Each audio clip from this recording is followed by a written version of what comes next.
I'm wearing sunglasses. Hello, so welcome no one can to see the my eyes. Honest Wargamer. I'm your host, Rob. I'm joined by the Falcon. Caca! This man right here, I tell you, he is just absolutely smashed doing the coverage of me this weekend, and I have fallen deeply and darkly in love with him. Well, I don't think you understand, Rob, but I am a maritimer, and I do not take any kind of compliment lightly. I don't know what to do right now. I have a minor erection. It's just something that I guess I'm going to have to deal with. But we've got a wicked Game 5 lined up for everybody So here. excited. Me and my Mennonite brothers at lunch were talking all about it, and we're very, very excited. There are two famous people. Also, welcome to the Capital City Bloodbath Round 5 ITC tournament, Canada's largest 40k tournament. Yes, Canada's largest, the crown jewel of the Canadian ITC circuit, I guess you could call it. Yeah. Possibly the greatest tournament of all time. And arguably a kingdom unto itself, which makes sense that in this kingdom, the king of the north is here and is going to play on the tabletop. For sure, Rob Stark is playing at table 2, or I guess his actual name is Jim the Hammer Vessel. Is his middle name the Hammer? No, I mean, he calls himself a lot of things. I'm not sure if the Hammer is one of them. I'm sure someone has at some point. I won't lie to you. It does look like on this table I could get served a solid coffee and get some beat poetry all in one sitting. It is true. Both players are definite hipsters in every sense of the word. We've had his opponent on the stream once before, so you are getting your first double. Can I tell you also, up. Jeff is a fucking treasure. I've been speaking to Jim and Jeff, and I honestly don't think I would want to hang out with many more people than those two if that was my only choice in life. So I guess we blew the lead. Yes, his opponent is Jeff Panderada. Oh, did I ruin the lead? It's okay. You know what? It's okay. There's only so many I'm Jeffs like your here new at Val. this event. Hey, I mean, Val blows the lead all the time. That's kind of his deal. And, I mean, he's getting ready to blow another lead here for us momentarily. But, yes, our opponents for our Round 5 matchup are Jeff Panderada playing Gene Stealer Colts and Jim the Hammer Vessel playing Chaos Demons and Thousand Suns. So we've already seen Jeff play a spectacular game against Chaos, and actually Jim said he was watching the coverage back and be like, I'm not making the same mistake that we saw Jeff capitalize on. Yes, you're 100%. Yes, Jim is super into this. Jim has a much different list than the previous Chaos opponent. It's very exciting. But Val is staring longingly at Jim right now. Yeah. He's mouthing weird things. I don't know what he's saying to me. Maybe we should cut to him. Yeah, he's very, very excited about this game. He's also going to be bringing you the goss from the other rounds as well, and who potentially is going to take away this tournament. This is one of the top bracket of players who potentially can take out the tournament. And you gotta let us know who you're rooting for. So we're going to go over now. Let's cut to Val right away. Live to the Val. Oh, hi, guys. You snuck up on me, which is impressive. So I am Val Heffelfinger, surprised to be here as much as you are surprised to see me here. We are at Capital City Bloodbath 2019 here in Ottawa, Ontario, Canada, the nation's capital. As you can see behind me, we still have literally 100+ players scrapping it out for the final placement of this grandiose tournament. I'm just going to quickly update what happened at the end of the last round and setting up this round here. My role on the show is to do some post-game interviews as games wrap up, but also I'm going to be providing a couple updates along the way so that you know what's actually happening beyond this particular tabletop. Okay, so obviously we gave a lot of updates about Jeff and Jim. You can see their interviews on the previous VOD. One thing that wasn't resolved before we cut it for lunch was the fact that Diogo Pita, pain in the ass, versus Dusty, the Dustin Henshaw, they drew. So that's actually a huge deal. So what that sets up now is 6 undefeated players. Coming into this, we assumed there would be at least 2 undefeated at the end of day 2. That's not necessarily the case now. So after this round, obviously, we'll have 3 probably, unless there's another draw, undefeated players, which means one of those undefeated will pair down. If the undefeated loses that, then we will have a true champion, or that person's able to beat up on someone who's already taken an L and catapult into first place. So it's going to be an interesting finish here, folks. I'm pretty excited to see it. I'm just going to run down quickly who's around. We've already been introduced, of course, to our top table, Jim and Jeff. On table 2, literally table 2, Eric Marco is holding down the fort. we've talked a little bit about erections on this show. I got to say, there's someone who's probably not happier to still be on that table than a guy rocking 3 Crusader Knights and an Emperor's Wrath artillery detachment, essentially. That table is pretty sparse. Maybe I'll get a little picture for you later. Not a lot of places to hide. Although looking over, it looks like they got corner deployments.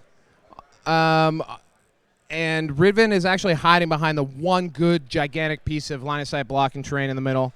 So maybe the old Archon has got a few moves left. Moving a little bit down, we've got Tory Pete. He's running the good stuff from Dark Eldar. That would be 3 units of Talos, like 9 Grotesques, 3 Ravagers, couple planes, 3 planes. They're pretty, too. And he's jacked. Facing off against probably the second most jacked dude here, Eric Scrivens, a.k.a. Eric Truck. He is our overperforming underperformer of the week, most likely on 40k Stat Center this week. He's playing with the Aquilon Terminators from Forge Worlds, no Caladius tanks, pure Custodes, right down the gullet. I don't know what he thinks of this matchup, but I'll be paying close attention there. And then there's going to be some interesting stuff because a lot of good players, not everybody wins. So there's a lot of guys on 1 loss playing for that second and third place type thing.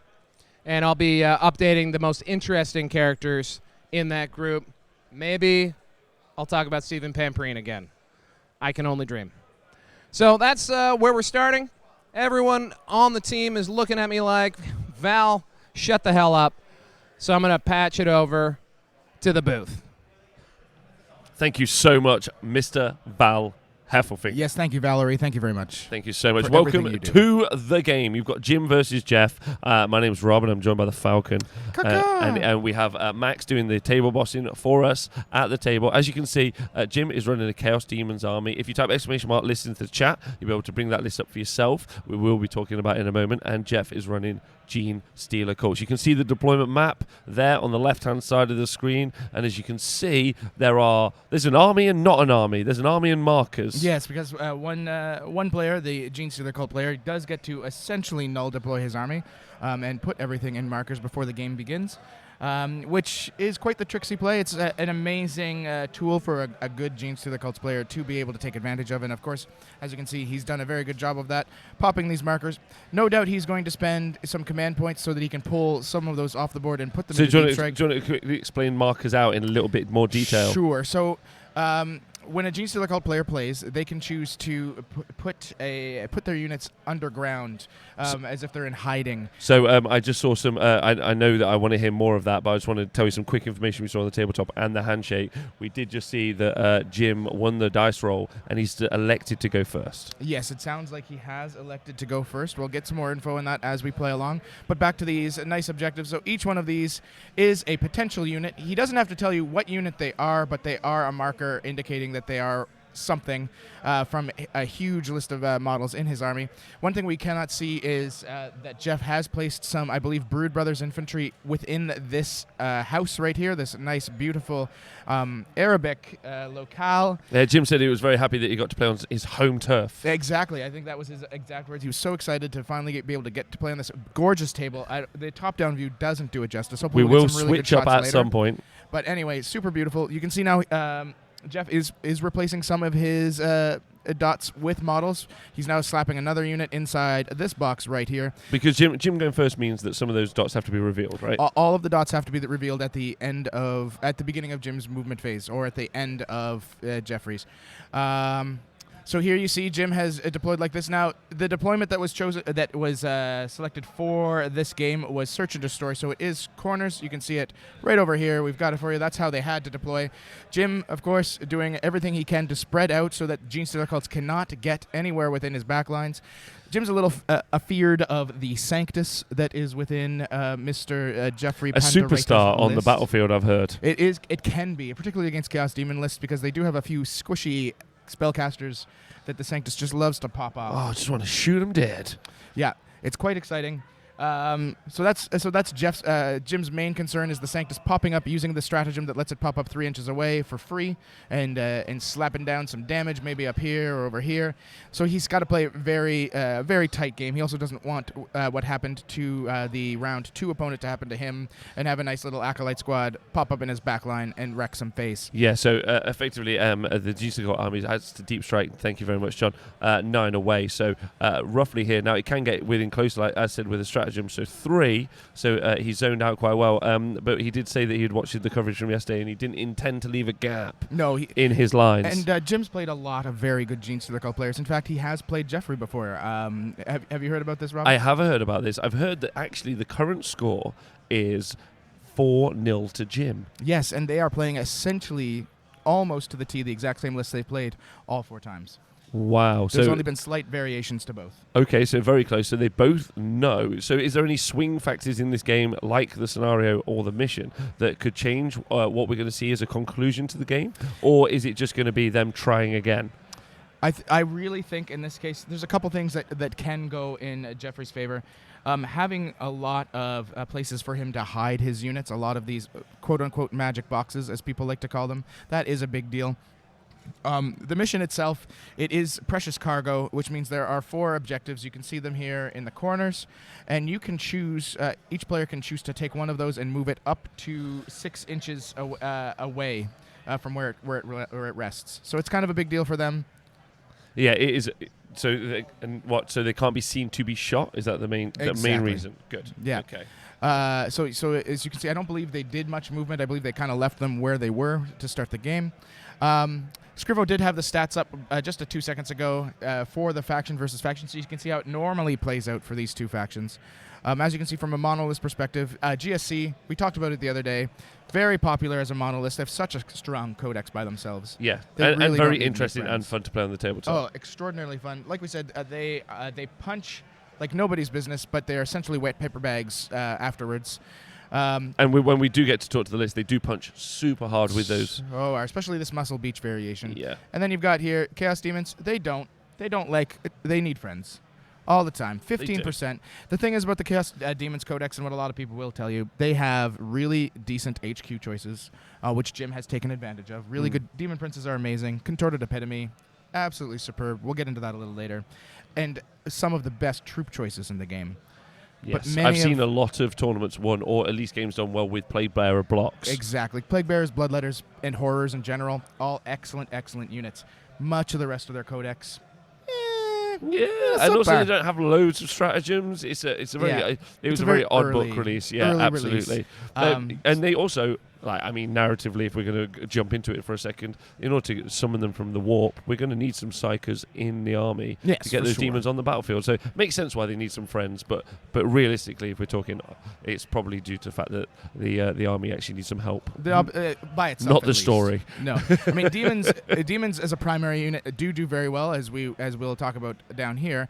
But in general, they need friends. So as we can see at CCBB, 7 primary detachments as Chaos Demons, 5 of them as GSC. So that means that we have 7 players that are primarily either Chaos Demons or GSC. 9 detachments showing up as secondaries for both. Chaos Demons are showing up in 12 lists. Gene Stealer Cults only in 5. Overall win percentages in the current meta, 52.9 for Demons, 52.2 for GSC. So very, very close. They are both extraordinarily competitive armies. And then finally, versus, you can see GSC generally has the advantage. I believe this was supposed to be a 56, but Scrivo's really bad at math, and it happens to the best of us. Terrible at math, but he does try really hard, so we forgive it and love him. He's got that face. Yeah, 66% would be very high. Yeah, so 56% for Demons. So for GSC, so they generally have the up. But like you said, when these two play each other, it's very tight. But Jim generally wins. He does. He's actually 4-0 up. Now, what's really sweet is Jim was actually being really complimentary about Jeff while he wasn't at the tabletop. I was talking to him earlier, and he was saying that he thinks Jeff's getting better and better, and at some point he is gonna take the win off him, which I thought was just a really nice compliment to give about his friend. Yeah. So cracking work there. No, they're both excellent players. I'm wondering if Jim did get to go first. Table Boss, can we get confirmation there? Because it does look like Jeffrey is doing most of the movement. Yeah, no, Jim gave Jeff the turn. Oh, that's right. Sorry. Oh, I'm so confused. Yeah, no, Jim gave Jim won the role, but won gave the Jeff role, first but gave go. the Yes. turn away to Jeff. My confusion has been lifted. The I- cloud and, has been removed from my eyes. Now we are going to want to get in the list, but before we get into the list, I'm going to say this quite quietly so the players can't hear. There is a cheeky inclusion inside of Jim's list, which Jim is the Jim Vassal build of Chaos. Is this correct? Like his army is literally his own version of this build. He's got a little cheeky a bit of summoning in his list. He does. He does, in fact, have 34 points that he has put away for some little cheeky summons. The opposite of a rainy day, exactly. a fiery morn. Now, one thing about Jim is he's very well known for keeping 5 points off to the side, and at times 7 for doing a well-known trick now. For a long time, it was secret, and then he started using it in major events. It lost its secrecy. The Jim Vessel maneuver, in which he deep strikes a unit of pink horrors against a squad that he feels they can take out. He shoots into, say, a second squad. We'll just pretend that this is what's happening right now, even though it's not. And then he'll charge a squad that's, say, over here, like this one's in the box. Now, when this squad shoots Overwatch, he wants them to. That's the big deal. As soon as one of those pink horrors dies, he then splits one with that extra 4 points or 5 points to grab a blue horror or a brimstone and put it 2 inches away from where his squad was. So now that deep striking unit that normally would have to make a 9-inch charge makes a 7. Wow. Which is far easier. It's quite the crafty play. You see it now in tons of lists because the Chaos Demon community loves following everything Jim does. All about it. Is he the Chaos Demon? He is essentially the Chaos Demon of Chaos Demons. Okay. Even here, if you go through all the lists, people, if you want to go to Best Coast Pairings and take a look at all of the lists at the event, that's what I've heard. That I've heard that Jim is himself a Chaos Demon. Yes. Someone in the chat earlier was like, I'm surprised he's not drunk and has made it to day 2. he somehow has made it to day 2. A demon of chaos as opposed to a Chaos Demon. So, but there are a number of players here that actually have labeled their list Jim Vessel's list because they are just essentially copying him with one change. And, listen, if it's good, why? And it seems like it's fun too, right? Oh, for sure. That's a fun mechanic to orientate. It's a very balanced list. There's a lot of fun to it. The Thousand Suns just works so well with the Plague Bearers, and it's been that way for a good year now as a combination. But the extra stuff he's added with the Bloodletters, the Pink Horrors, this new Contorted Epitome, which has completely changed the Chaos meta, I think, by itself. Wow, that's a big claim. It's such a fantastic model, and it deals with a couple units that Chaos generally struggled with. Such as? Like Eldar Flyers. The Contorted Epitome makes Eldar Flyers actually relatively easy for Chaos Demons to take care of because they can simply... in multiples, I've heard. Yes, because they can simply charge the Flyer, and then if the Flyer fails its leadership test, which is as an ability, just so everyone is aware, the Contorted Epitome, if it's in combat with you, if you you have to roll a leadership test on 3d6, and if you fail, you cannot move. You cannot fall back. You cannot break out of that combat. Which is spectacular because with an Eldar Flyer, any Flyer, they have to move their minimum movement or they die. So it just absolutely kills every Flyer that it touches. So it's kind of like the move blocking that we've seen done previously, just much easier to achieve. Yes, exactly. Much easier to achieve. And as a competitive player myself, I tell you, oftentimes I want to just do something very easily as opposed to have to work hard. Look at this army, how gorgeous it is. It is absolutely gorgeous. I'm going to take a moment to pan through it. So that's the extra Contorted Epitome. Right here. He's kind of got it on the side so you can't actually get the full glimpse of how amazing it looks. I'm going to zoom up and show you how incredibly good looking this is. His Demon Prince is right here. Yes, his He Khorne is Demon Prince, the lumberjack. Unbelievably cool. He is so serious. And he said it's made of 13 different kits. So it's just stunning. And then, of course, you've got, look at that. It's just such a pretty army. And considering he's offensively good at Warhammer, and also from everything I've done and said to him recently, an offensively nice guy, it upsets me that his army is also offensively pretty. Oh, it's absolutely gorgeous. He's the #1 in the hobby track for the ITC as well as being the #1 player. He's also won a number of awards for his painting. Imagine being that guy. Yeah, he is. I that don't have guy. to imagine. He's there. I can see him, and that's what that sort of person looks like. And he also makes apparently a beautiful vegan pizza. He does. I've heard that. The big question asked by CanHammer is, can Jeff dethrone the king? That's the big question. The CanHammer boss is asking because they're a fan. So those brimstone horrors are going to be used to summon and block, I think, is what we're going to see. And maybe we're even seeing them actually Go down. There we go. Go down right now. And obviously the defensive screen. So that means Jeff's had his turn.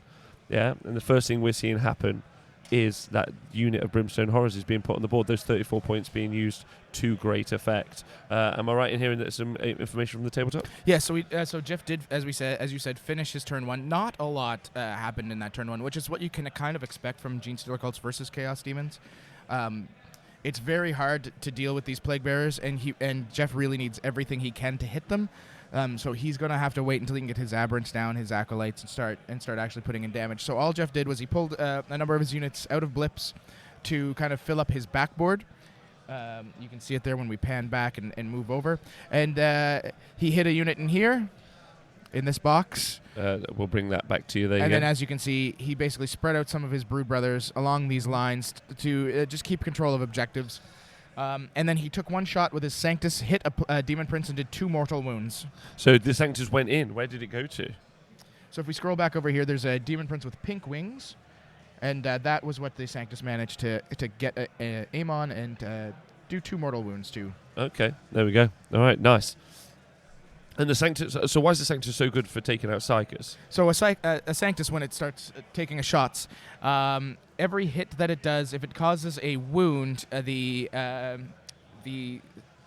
caster has to take a perils, and possibly will take another extra D3 mortals from that perils. So really, a Sanctus can put up to 7 wounds in one shot against a Psyker, which will kill just about anything it's targeting in that range. Astropaths. It'll put a ton of wounds on Demon Princes. It could kill these Poxbringers. It's something that Jim has to be worried about. There's also a stratagem that allows it to deep strike within 3 inches, but it gets to do it for free as just part of its little deal because it's the Sanctus. There's a lot going on with that one little model. It's a favorite for a lot, and it is a model that Jim is worried about, at least in the early game. Jim knows that this is going to be a turn 2 forward game, and that he needs as much board control as he can get, and as much screen as he can get. And so that's why you see all these Brimstones now coming out and making this line, which they'll then be supported by layers and layers of Plague Bearers.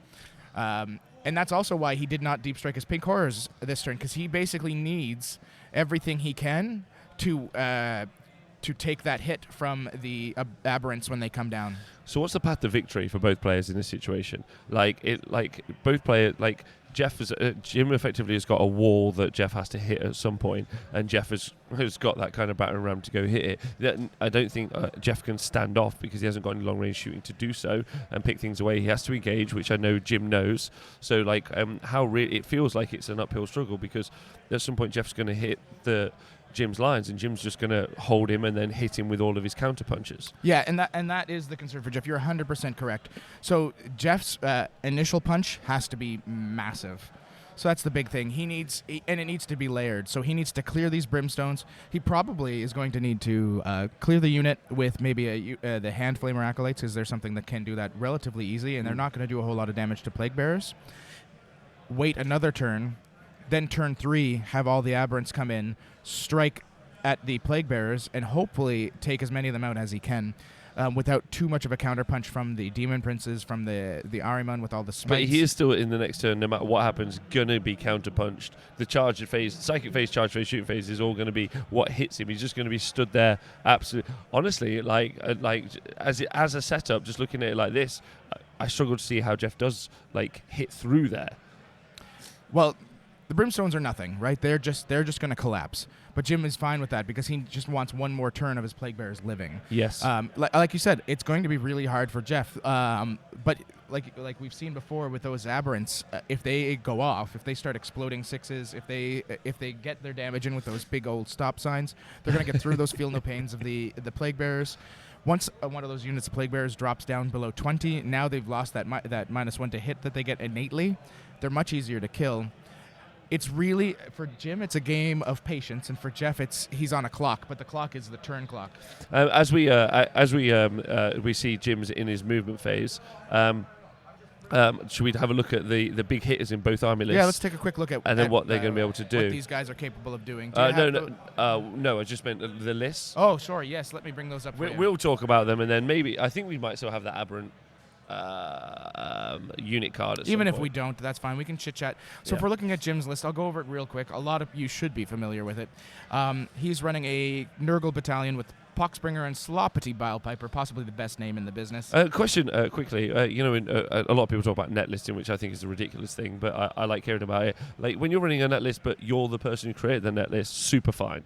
Oh, yeah. I mean, you made it. Yeah, I mean, you made it. And by the way, we're looking at two men that made their own lists. Jeff Panderada was actually the initial creator of Muscle Beach. Nick Nanavati copied him, possibly made it better. It's hard to say.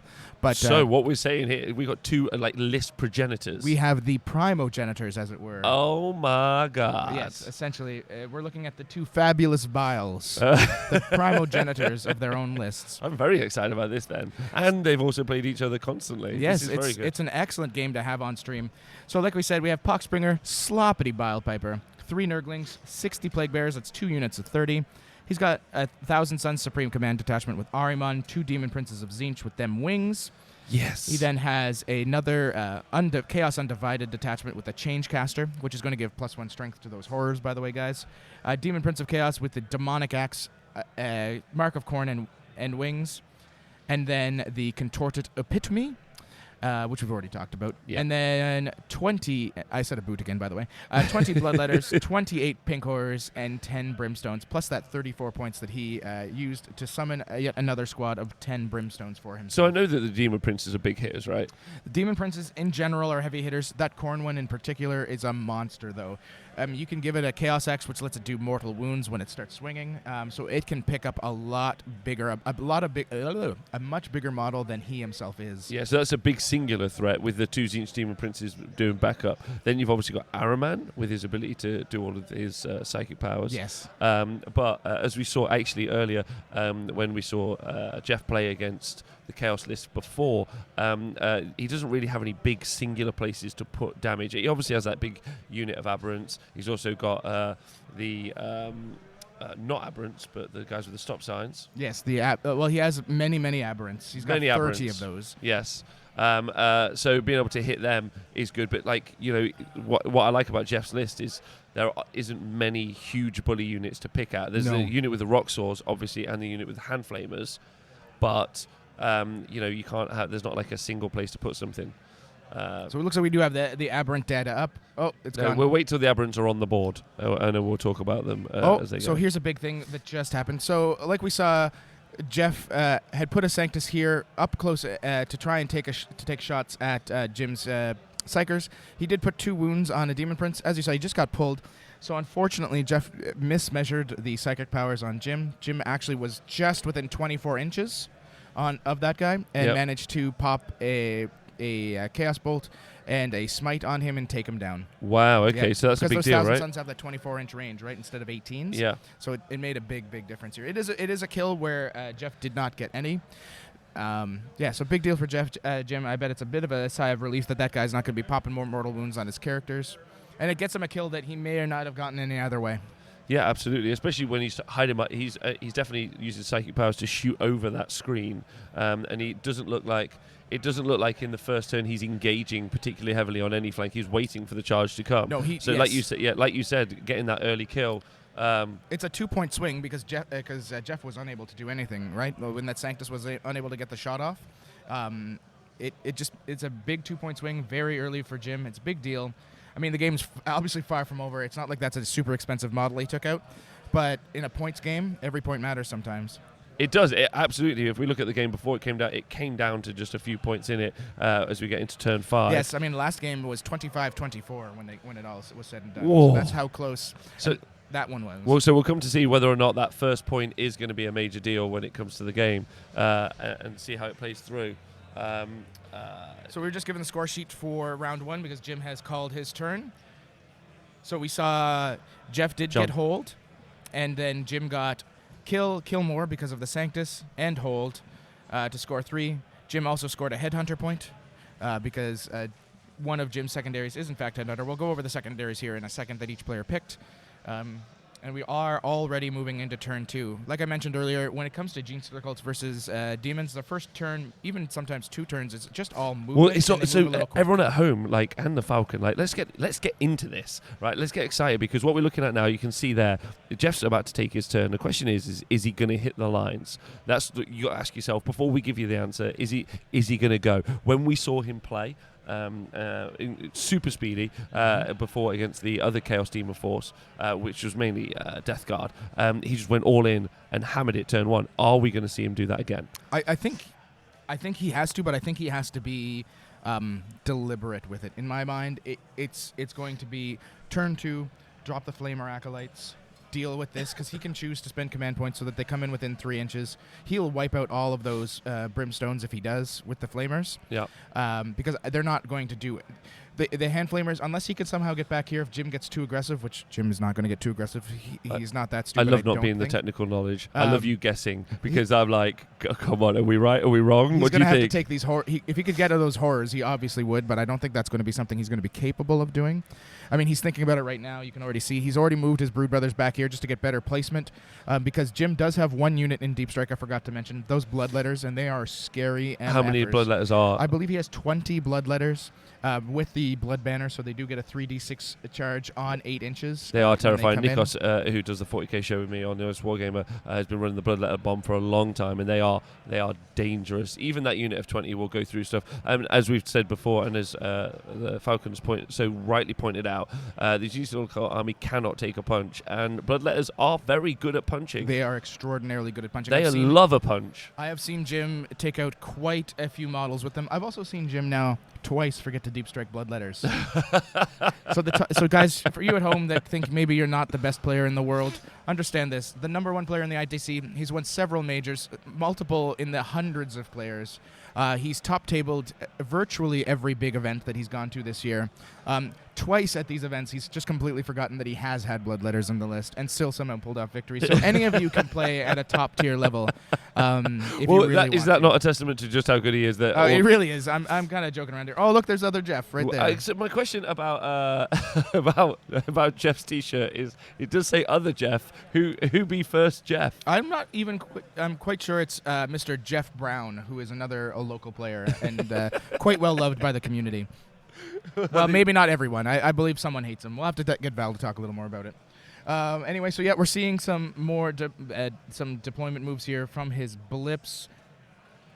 Just getting an idea of what he's dropping down. But the big question is, so you answer my question. Do you think he's doing it in waves? That's the answer. I think to my that question. is the way. I think you have to do it in waves, because he needs to clear these brimstones, and he doesn't really.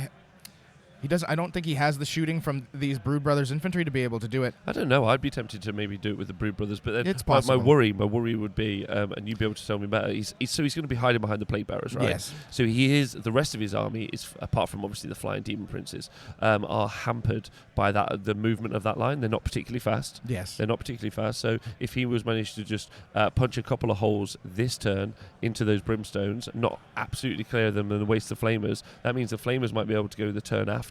Yeah. Problem is how much Jim might be able to go up in points by that turn, by that point. And then, as we've said, he's not really Jeff isn't really set up for the grind. I don't know, but I just think just giving himself a turn option, you tend to see people often jump on the gun a little bit too soon. Yes. And I'm not saying that's the right course. I'm just saying it's a course he could take. Can we get a close up here? Because I want to know what kind of a gap we've got here. This is probably the only gap in the screen wave. If we come up this way, what do we got going on? This is something I'd like to take just a little bit of a closer look at. So as you see here, he's got 2 lines of Plague Bearers and the Pink Pit Horrors kind of intermixed amongst them, which is a really good wave. But he does have this large gap on this side where with that contorted epitome nearby, this may be something you might see Jeff try to take advantage of, but it could also be a trap because he's got this big mother effer right there. See, what's really fun is when 2 players have played each other this much and also their armies are already and they already know each other's armies so intimately, and they're very good players, everything that we're seeing on the tabletop is more than likely now not a mistake and more likely to be a trap. Yes. That is where you get into a really fun element, and I agree with you. This block here seems intentional, maybe even so something can move in there later. Yes. Because I saw even in a very, very rapid first turn that Jim took, he made a very small micro movement here with a unit of plague bearers. It seemed inconsequential to me, but I would actually say that if there is a circular gap like this, yes, or like this, there's a reason for it. There is one thing I will say about Jim. He's very meticulous with his movements, all of them. He does not like at Adepticon, if anyone happened to pay attention to that, he played against Steven Juice 4 in the finals, who was a Genestealer Cults player, and Jim won that game, but only barely. He forgot that the Kellermorph could do the 3-inch deep strike. Nice. And left a 7-inch gap between his 2 rows of Plague Bearers, which the Steven 4 took advantage of, dropped the Kellermorph in there, and killed Jim's Ariman. Wow, okay, that's a big swing. So Jim learns lessons fast, guys. That's not something you want to have happen again. Well, it's what he said on the tabletop. It's why he now has included those Brimstone Horrors, yes, to fill those gaps. Specifically for Genestealer Cults. And I find that to be very interesting. Like, maybe you'd be able to tell me better. Like, recently, has there been a lot more Genestealer Cults podiums? Or is Genestealer Cults posing a particular problem to everyone else in the game that Jim needs to solve? Like, he can deal with knights because obviously he's going to have to know how to deal with knights and deal with flyers. Yes. We've already talked about that as well. But he's come up against this Genestealer Cults before, and he thinks it's enough of an issue that he has to spec his list a little bit towards it. Have we seen a lot of Genestealer Cults lists doing well recently? Oh yes, Genestealer Cults, like we saw with 53% win percentage it's not or 52, I guess at this point, not a slouch list. The big thing about Genestealer Cults, they'd probably be higher, but they're such a difficult army to pilot. They have so many tools that sometimes you can get bogged down in them if you're new to them and make some wrong choices. Like we've said so many times, they're just made of paper. So if you get too overzealous, it's bad news. Okay, yeah, I'll take that. I'll absolutely take that. And obviously because we're playing ITC, everyone, and I know you guys will know, but I'm just, for the new people in the room, I think I've seen someone in the chat already say that they're new and that they'd like to get into it. Because this is 40k, but it's in the ITC format run by Frontline Gaming. Great group of guys, by the way, if you ever get a chance to talk to them. You'll see that there's a set of scores on the left-hand side, and what you do. The top 3 things you're looking at are the secondaries that they're able to achieve. You choose them at the start of the game, and we'll talk about what secondary they've chosen, maybe why in a bit. Also here, you can see the bonus point that you score for this round, which are based on these 4 neoprene mats that you can see here, which are representing objectives on the tabletop. You've also got the ability to kill a unit every turn, so that's 1, 1, 1. But if you kill more than your opponent in that battle round, so that's you both taking a turn, you can score 2. And that's the same for holding an objective as well. So you hold 1 objective, and if you hold the most that turn, you can hold 2. So sometimes it's a bit like a leaf blower list is a 40k term that some people know, but effectively it's like a death by 1,000 cuts, and you have to not only, and we saw in the last game, really, really well done in my opinion. What we saw was a player deciding to stop the other player from scoring some secondaries like recon to try and mitigate him scoring points as opposed to trying to score points himself. So everything is important in every round. Yes. So it's quite tense. There isn't really a single point of like that's the win. No, for sure. You got to battle out for every point, which is a really cool element of ITC. I really enjoy it. I enjoy the ITC in general. To be honest, I just enjoy Warhammer. So something I can say that's happening right now, and the reason why we're not really focusing too much on the tabletop is Jeff has spent probably 6 minutes now debating what he's actually going to deep strike. I think this is the pivotal choice of the game. It is a pivotal choice for him, and he knows it. So he had originally pulled out the box, grabbed his acolytes with flamers, as we'd kind of mentioned. He started to deploy them in a line here to deal with the brimstones, changed his mind because he realized if he does flame them, he gets stuck out in the open. It's easy kill points for Jim. But what's killing him, do you think? I believe he thinks that all Jim's going to do is start going out a little further. These pink horrors come up.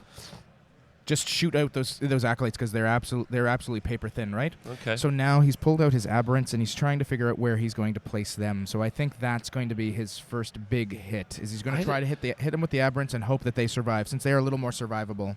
I think maybe he could. I don't know. Maybe he could whittle something down. So I whittle something down. What a dickhead I am. I'm so sorry. So can we get the camera up here while you're chit-chatting? Because this is what he's trying to do. Absolutely. You can see there's a little gap on this top side. I think his plan here is he's going to deep strike the aberrants in, try to get the extra, spends 3 CP so he can move D6 inches, and then possibly declare a charge here on the brimstones and here on the plague bearers. It sounds like his goal is to charge in, attack the plague bearers, and then wrap a couple of the brimstones so that the pink horrors cannot shoot back. That's clever. Okay, so he's made his decision, and he's just put the 1 unit of aberrants on the board as the only unit he's deep struck. Oh, so yes, he did spend the 3 CP to move them forward. And they only moved forward 1 inch. Is that correct? Sorry? I think that we just saw that they only moved forward 1 inch. Yes, he had to re-roll because he'd only gotten a 1, and I believe he rolled it into another 1. He rolled it into a 1. So what the Falcon's just talking about there is this unit going to spend 3 command points, which is huge. So really expensive to be able to move an extra D6 inches.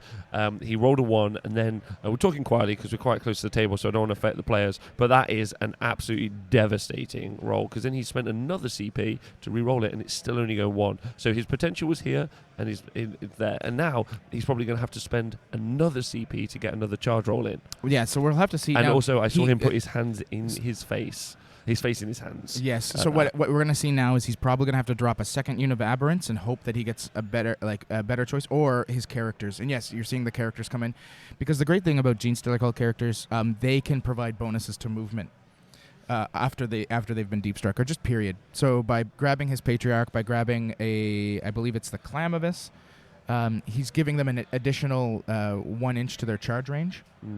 So now they're going to get +2 because of Four-Armed Emperor, which is the chapter that they've selected, or the cult that they've selected. So now he's going to have an 8-inch charge with a +2 to the roll, 6 inches. So I got an interesting question about ordering in this situation. Would the CPs be spent? Would the stratagem be used immediately when that unit goes down?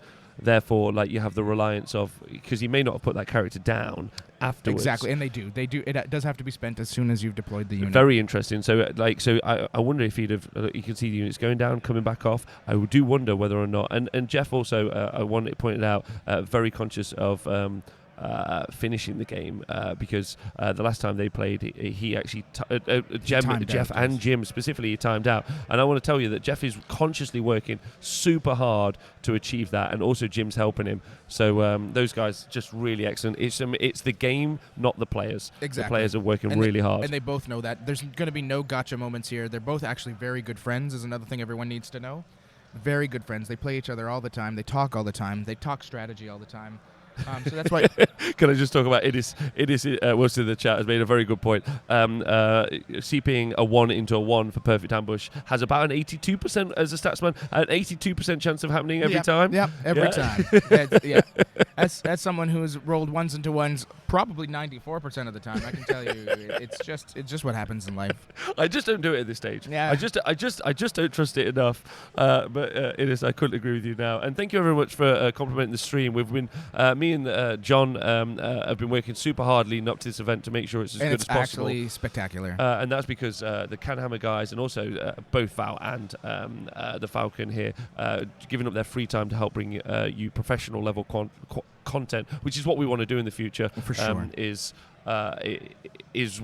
our dream. So thanks for noticing it. It means a lot to us. It's a big deal, guys. Thank you so much for everything you guys have been saying in the chats, on the YouTube videos, on Facebook. It means a lot.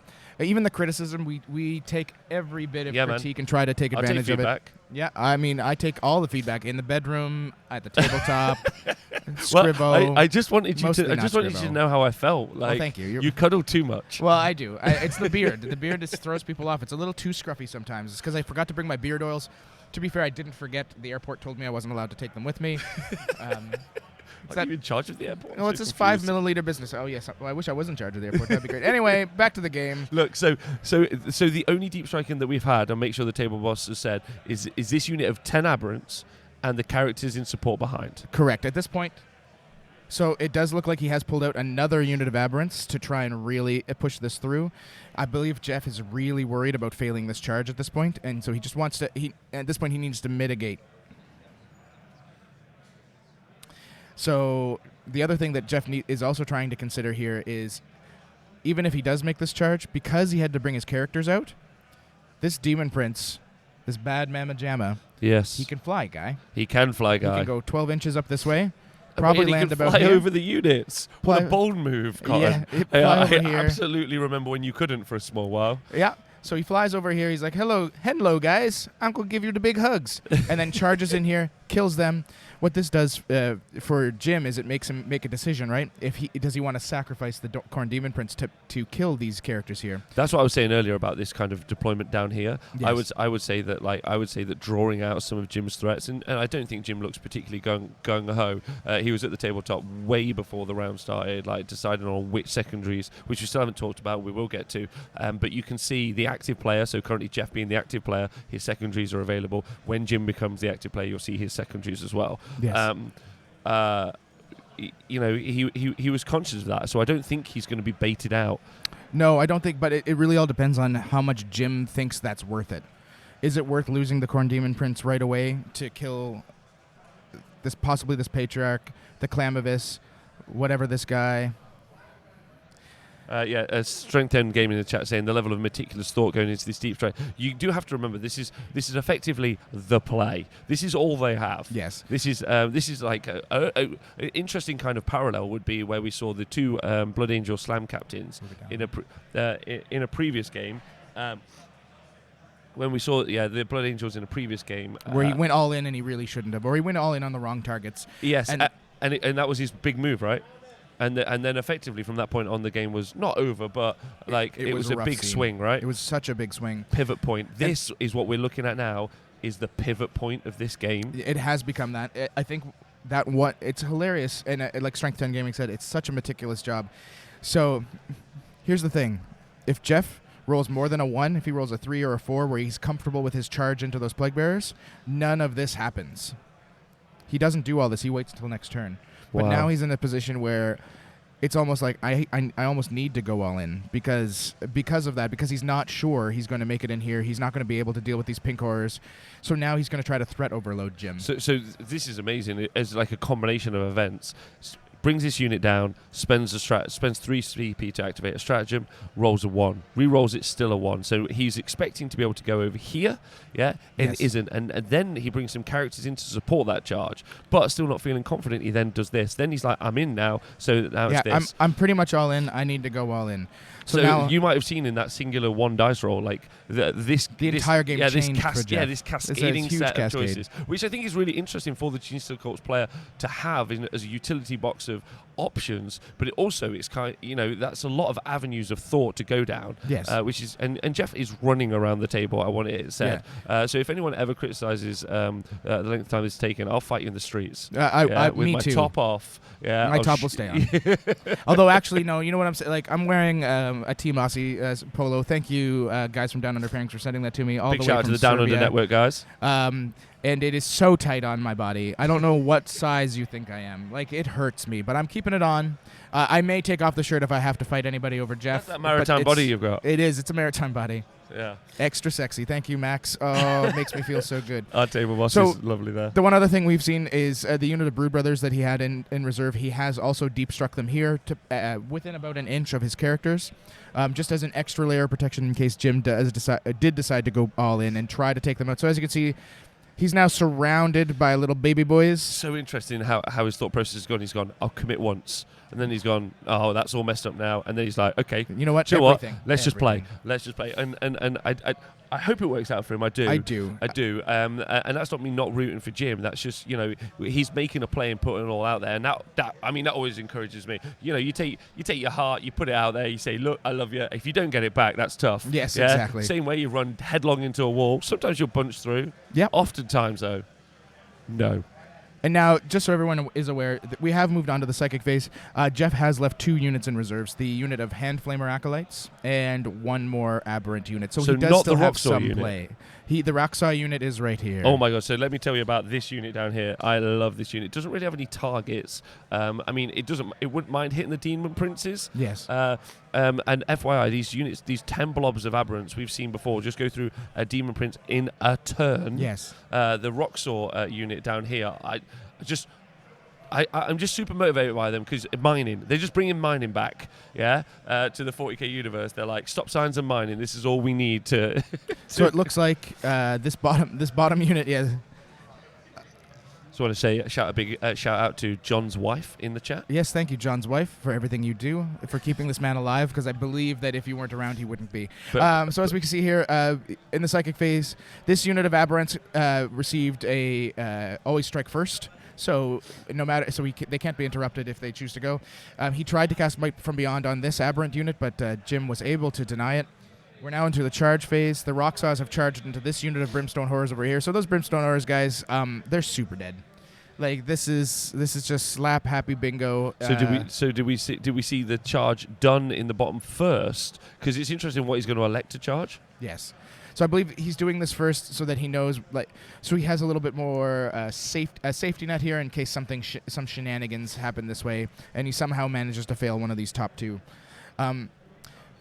Denying this one really big on the Might from Beyond, because it really means that even if these guys do make this probably about a 9-inch charge at this point, they're not going to kill too many of those Plague Bearers. Falk? He's going to roll a 12, isn't he? He's going to roll a 12-inch charge, I think. Oh, it's going to happen. I think it's going to happen. I think it's going to change the shape of the game because he's got to get some payback, right? That one for that one. We're going to wait to see how these charges pan out, and then as we start to see the combat phase happen, we're going to go to our man Val Heffelfinger. But we are going to wait to see if he actually achieves those charges in the charge phase, and then we'll cut away. So it will just be 2 minutes, and then you get to hear from the sexiest man in Warhammer, For Mr. sure. Val Heffelfinger. And that's not that you're not Falcon, but you're not sexy. You're just enigmatically cool. It's a kind of a mysterious aura that I exude, as you would say. Gangrel, the reason why they're so large. Oh, you know what? Thank you, Scribbo. You answered it for us. They are a 3-inch range. That's why they're so big. So now if you're touching any part of it, you are always going to be, for sure, within range of the objective. I would say that I previously have been No fairly need for critical of those neoprene mats. And I'm not 100% sure how I feel like the immersion. You guys who are watching at home, let us know what you think. But for being able to commentate a game and seeing where they are, especially on this lovely board, FYI, the terrain here at CCB is fantastic, as you can see. It's so useful. It's just like that's where the objective is. That's who's on it. I don't know. I think I like them, but I also am not sure. The Aberrants, by the way, also made the charge. They actually rolled a 12. Oh, he's got to be upset he didn't try on that on the top unit first. It is something that he should be a little afraid of. So now Jim's kind of talking him through exactly what he's capable of tagging with that long charge. They're going to walk through that real quick. Wally, I believe you can get these objective markers from the CanHammer website if you search for CanHammer. However, the creators of those are here, and maybe at some point Mr. Heffelfinger might be able to even interview him quickly. Or they're called DreamTee, and you can just find them on the internet. We'll put the link in the chat at some point for you guys. Yeah, and we'll see if we can get a hold of one of them, because I believe the owners are here. The owner is here. If it's not the owner, then at least somebody that works for him. He also made my hat. He did make your hat. Yeah, my Look hat. how gorgeous it That's is. great. Oh, so hold on. a We're hat. going to find out what these charges are. Is the table boss told us whether or not the unit at the top has charged? They have not he can't yet. hear us. Why did they not make the charge? They have Was it not tried it unsuccessful? yet. They've not tried. No. So this unit, they were just discussing which, because Jim did mix these two Brimstone units. Yeah. And so they were just debating which unit each model was from. Perfect. So the game-changing moment is here. This charge. So he did make the charge. I'm just trying to find out exactly how long a charge it is. Yeah. He's definitely into the Brimstones. It's whether or not he made it all the way back to the Plague Bearers. How long was that charge? He rolled a 7. So he did get a 7-inch, which plus 2, he'll be a 9. It looks like, yes, it's definitely going to be enough once he does his consolidation. He'll be able to pull in and wrap one of these Plague Bearers almost definitively. So really interesting. So effectively, Jim set up his chaff line here. Yes. Yeah, and then there was a gap, and then the unfortunate roll of a 1 has caused this to not get where he needed to go. Still got in there, but he is now Jeff is absolutely committed. There's still 2 units in reserve. There's loads to play for. There's some combat. Some Brimstones are going to die, and that's fine. We don't care about that. Yeah, and Jim doesn't care either. That's the But whole it's point. really what happens here. Don't forget, we've got a fight twice stratagem, so that potentially is going to push them forward to be able Yes. to lock up units and locking up those Brimstones. Not Brimstones, sorry, if he Pink can Horrors tag is what those we Pink want. Horrors, that's a really big deal. And there's also a Dragon's Tail here back to characters for buffs. For the buffs, yes. So with that said, and with the charges declared, and where we're going to see what's going to happen next, Well, we'll let's go to cut our to- man in the field. Yeah, Mr. Heffel Binger. He's going to tell us what's happening in the world of the Capital C Bloodbath. Hey everybody, here I am in the world of Capital City Bloodbath, a totally different world to the one that Rob and Falcon are sitting in, even though they're only feet away from me. Okay, so I've got two pretty quick updates because I know everyone wants to know what's going on in that combat right now. So we'll take you over first to table number, actually I think it's the actual top table, Scary versus Eric Marcoux. Eric, of course, running the Triple Crusader Crast Knights with an Emperor's Wrath battalion.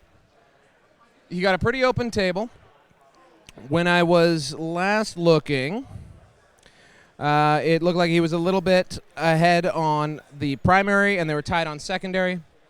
But more importantly, he had 3 knights left. The Ravagers were almost dead in Skari's army. Skari running pure Drukhari. Off the top of my head, I don't know it specifically, but it's like 1 unit of Talos. He's got a detachment of Eldari with the Vrain in it. Go to BCP or check the last stream if you want the details of Skari's list. Regardless, it's a bad kind of terrain situation and probably overall matchup for Skari. Eric has said previously when I interviewed him, I think after round 3, he's going to need the luck of the draw, and he's going to need a good table. And because he's holding court on table 2, even though he's the top pair, he's got at least half of that every time. So we'll see how Eric continues to go. I know that he's not looking forward to fighting Gene Stealer Cult. So we'll see what happens on the stream table. Eric and Scary, of course, both undefeated at this point. We'll move down to Tory Pete versus Eric Truck, both undefeated as well. Tory Pete running all the good stuff from Drukhari, nothing cute in it. This is the opposite of Skari's list. He's got 9 Talos, 8 Grotesques, 3 Ravagers, 3 Planes, in 2 Spearheads. YOLO, doesn't care about command points. Eric Truck, on the other hand, also known as Eric Scrivens, depending on which state you're in and how many warrants are out for him. He's running the Aquilon Terminators, the Forge World guys with the fire bikes. Aquilons, thank you. Falcon in my ear. I'm just getting something right here. He's apparently right behind me. Oh my God, he's a bird of prey. Aquilons are beautiful. Aquilons are beautiful. The Falcon, if you don't know, is a fanboy of all things Imperium or heavily armored. He just loves that stuff, especially Custodes. So he's a big fan of Eric Truck. So Tory Pete and Eric Truck, they were sort of low-pointed, and so they got paired against one another. Bit of a grind fest over there. Eric's list going up against that Drukhari, well, it's very, very durable, very tough, and essentially, as all the games with Eric's list are, real cat and mouse. I was thinking that Tory might try and take a little bit of advantage of his flyer footprint, really spread out around the table and try and make it so it's very hard for Eric to come in, because at least 2 units of those Aquilons are in reserves right now for Eric, still are. Like I said, score is, I haven't said yet. Eric, as always, spotting the early game, although Tory did not take really big advantage. He just had a hold 1 and a kill 1 to Eric's hold 1. So that's shaping up okay for him. Tory's got 2 secondaries. Eric's got none. Eric's just rocking Big Game Hunter, Engineers, and another one that I can't quite make out. On the other side, we've got Gangbusters, Recon, and Behind Enemy Lines. So secondaries, Eric's playing the long game, and as long as he can keep up in primary, maybe we'll see these monofaction Custodes be that spoiler list I was talking about in the first update. Otherwise, it's just a real no-nonsense, no bullshit Drukhari list. But there's other people there, not on undefeated. Not everything's about the crown. Some people are playing for table scraps out there. I'd like to highlight the rise of Sebastian Marengo, member of Team Cash Money Hammer, the fastest talker, not named Heffelfinger on the team. He's playing Necrons. He got paired up against Diogo, pain in the ass, Beta. Diogo's maxed out his gangbusters already, but they're tied on primary. And Sebastian, for the record, in that Necrons list, he's running 3 croissants, 3 of the big gun tank things that float and sit on top of stuff, big unit of tomb blades, big unit of destroyers, unit of wraiths. All of the croissants were still alive when I went by the table in turn 2, which was surprising. He had a lot of models on the table still. A couple of jets were down.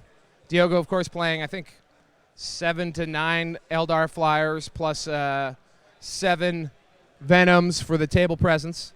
So that game's interesting. I'm going to have a lot of fun watching that one because that could be, easily someone who rises back up and snags second place or even a first overall. There is an overall prize here in addition to best general. As things go on, I'll give some updates of the other and one pairings out there, including my man, the Danimal Platt, in a close to mirror match, Disco Lord v. Disco Lord, Slugfest. Speaking of Slugfest, these guys ain't no lugs, but we've been carrying them all weekend. And I just used the third person. I've been carrying them. We're going to go back to the booth. And Scriven. I know his name's Scrivo, probably. I'll kick it over to the booth. Listen, I love that guy. I mostly love him. I love that guy. Mr. Val Heffelfinger, Three-quarters everyone in the house, give it up. We've just witnessed. Oh my God, I'm so excited. I'm going to give you a quick recap because that's what we do here on the show. Welcome back. You've seen Jim and Jeff play against each other. Round 1 has happened. Jim won the roll-off, gave it to Jeff. Jeff then conservatively moved some units forward, didn't do much. But he did put his Sanctus in this building that I'm going to put here. Yes. That then, unfortunately, was a tiny bit too close. And in Jim's turn, he summoned some Brimstone Horrors as a screen, which I'll draw out for you now, which is pretty much here. And then the Sanctus got smoten off with some psychic powers. We're now into Jim's second turn, and Jim had to engage effectively, and there were some pretty major moments. Effectively, he put a unit of 10 aberrants at the top here. We think aiming to lock down this unit of pink horrors by spending some CP, rolling, and then advancing them after he deep struck. He rolled a 2. He spent a command point. Rolled it into a 1. And he was heartbroken about that, which meant he then just basically committed, put his characters at the back to extend some buffs, and then he put his big unit of Roxor aberrants down here, another unit of 10 aberrants here. But, and this is big while you're away, obviously those screens of Brimstone Horrors are dead, but this is something you need to check out, and I'm going to pass it over to my man, the Falcon. Yeah, so this was a very intriguing play by Jim, but I think it was the absolute right play. So when Jeff was deciding who would go into combat first, he chose the Roxas here first. He charged in, hit the Brimstones. Of course, he wiped them all out because Brimstones are essentially just slugs of the chaotic universe. They are absolute shitbags in the warp. So they just die to a stiff breeze, and giant men with Roxas are going to kill them. So yes, they killed all the Brimstones. Jeff then did what he felt was the right thing, and was definitely the right thing for him. He triangled this one little Plaguebearer you see over here. As soon as he did that, Jim declared that he was interrupting. Jeff asked with the unit of Brimstones, and Jim said, nope, now that my Plaguebearers are in combat, I'm going to interrupt with them. He then proceeded to take this squad of Plaguebearers that kind of wrapped up this way, and he pushed them into the Aberrants.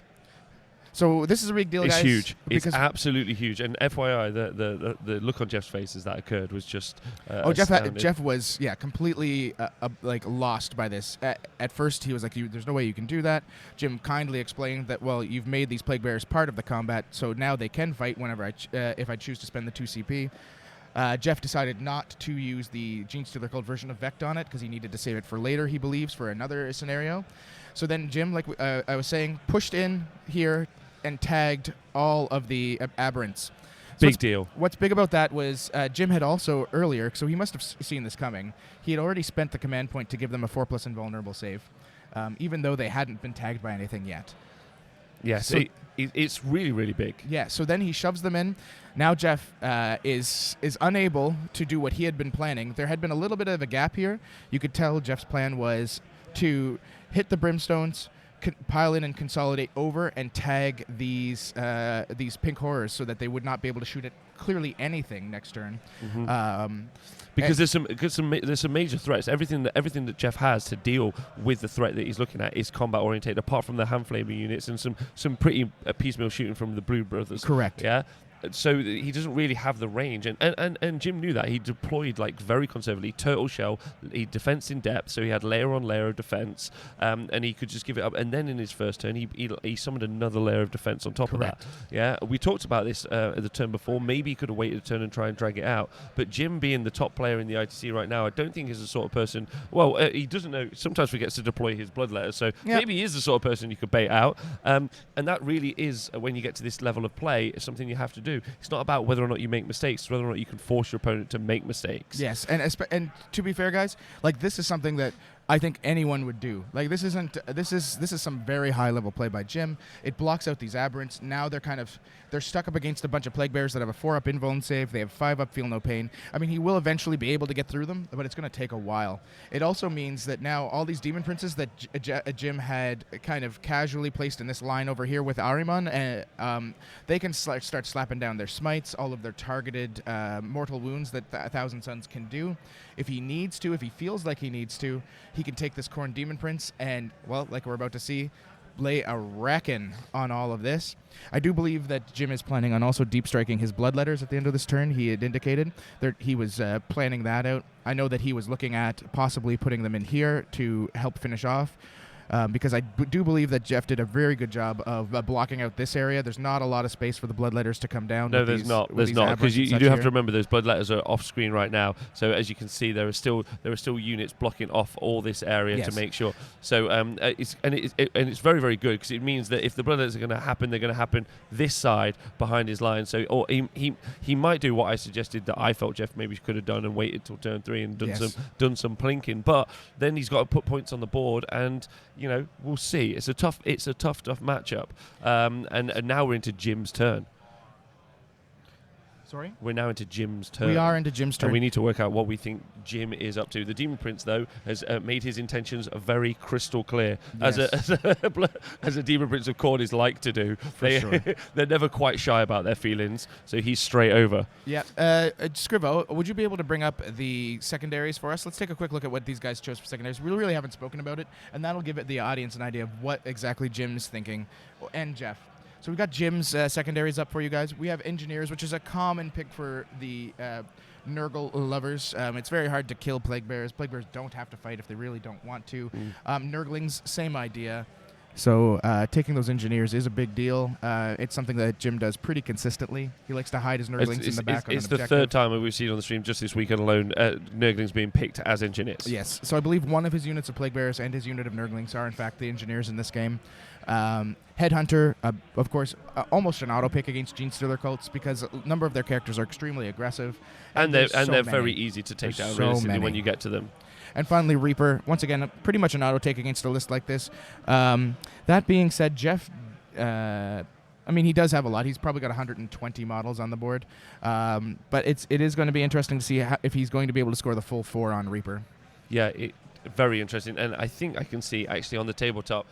Now I can see the bloodletters going down, so we'll go back to the tabletop. Yeah, if we'll go back to the tabletop, then we'll cover Jeff's secondaries. That's going to be important, because that's going to be the board set. This is going to be part of this Reaper. Because it's going to be the end of the movement phase, so this is going to be the board set down here, and they're arriving behind these aberrants to punch a hole. So it very much like what Jim wants to do is he wants to consolidate that quarter of the board.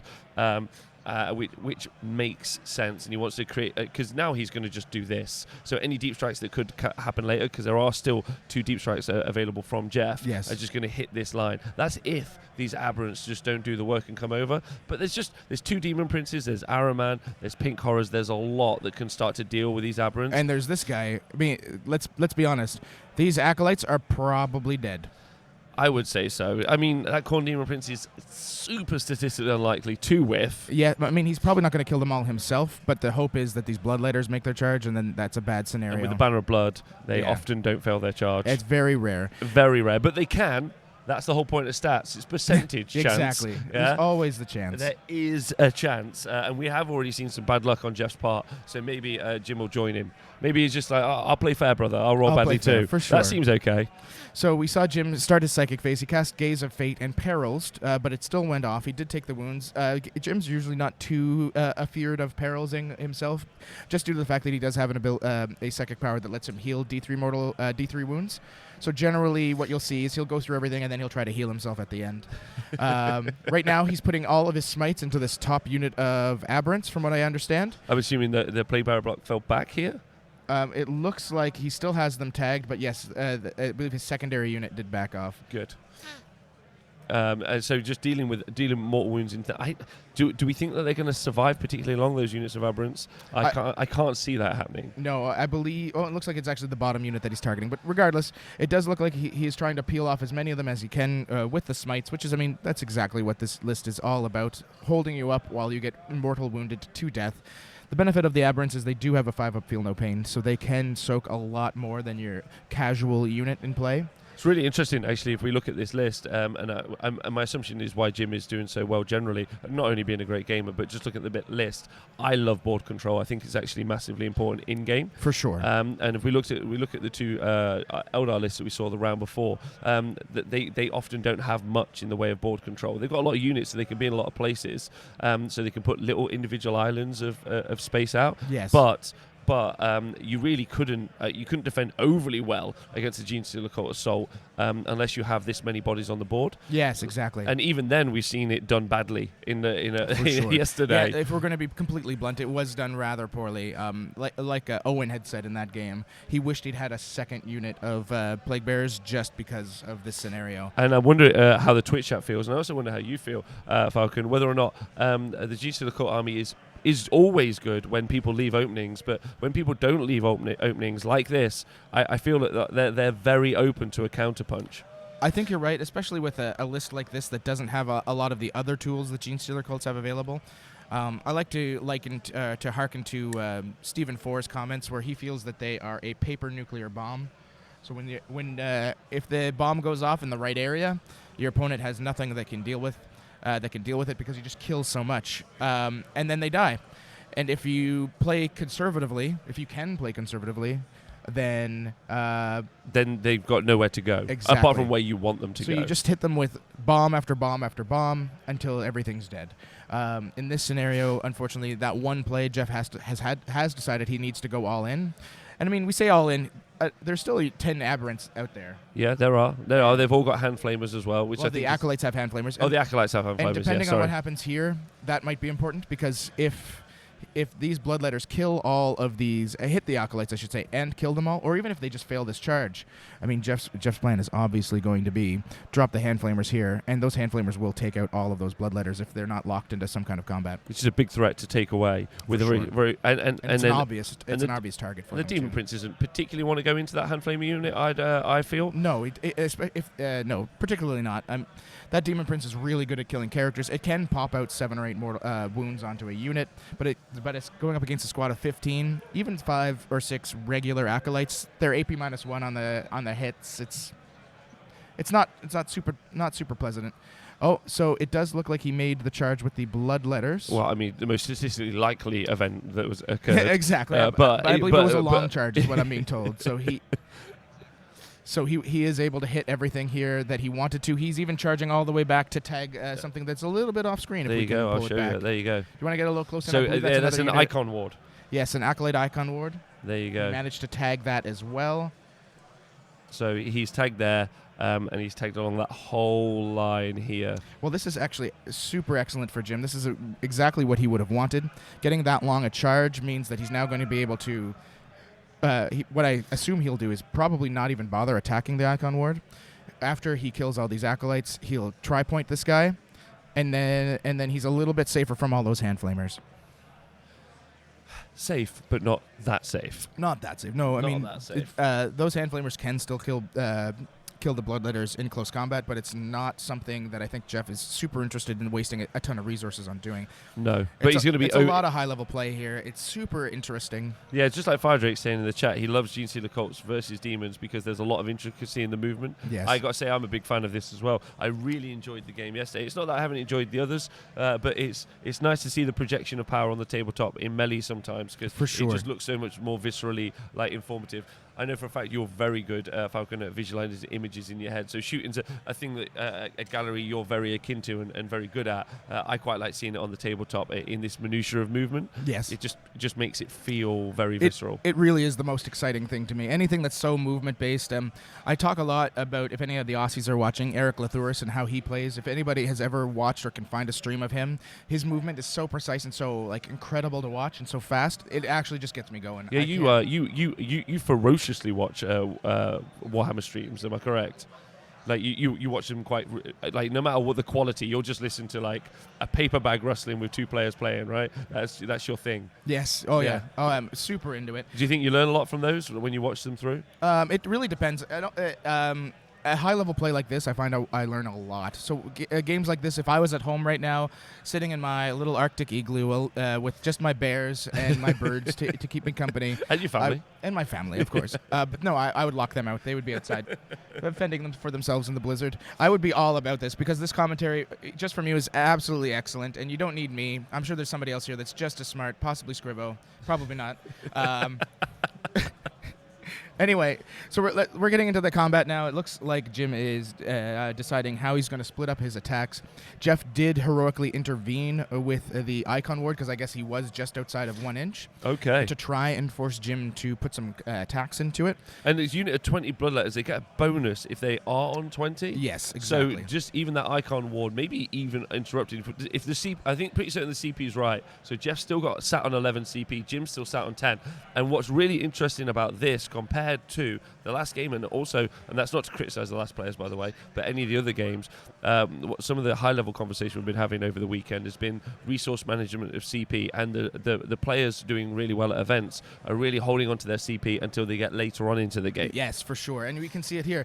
I mean, Jim has actually gained CP since he started the match. He's up to 10 because he keeps stealing that. He's stolen a couple per turn. I believe he's actually on what he started with because of that. He's only, I believe, spent 3 CP. Oh, he spent 2 to interrupt at least. 2 to interrupt, and then he spent 1 to give himself the +1 invulnerable save on the unit of Plague Bear's last turn, and that's really been it.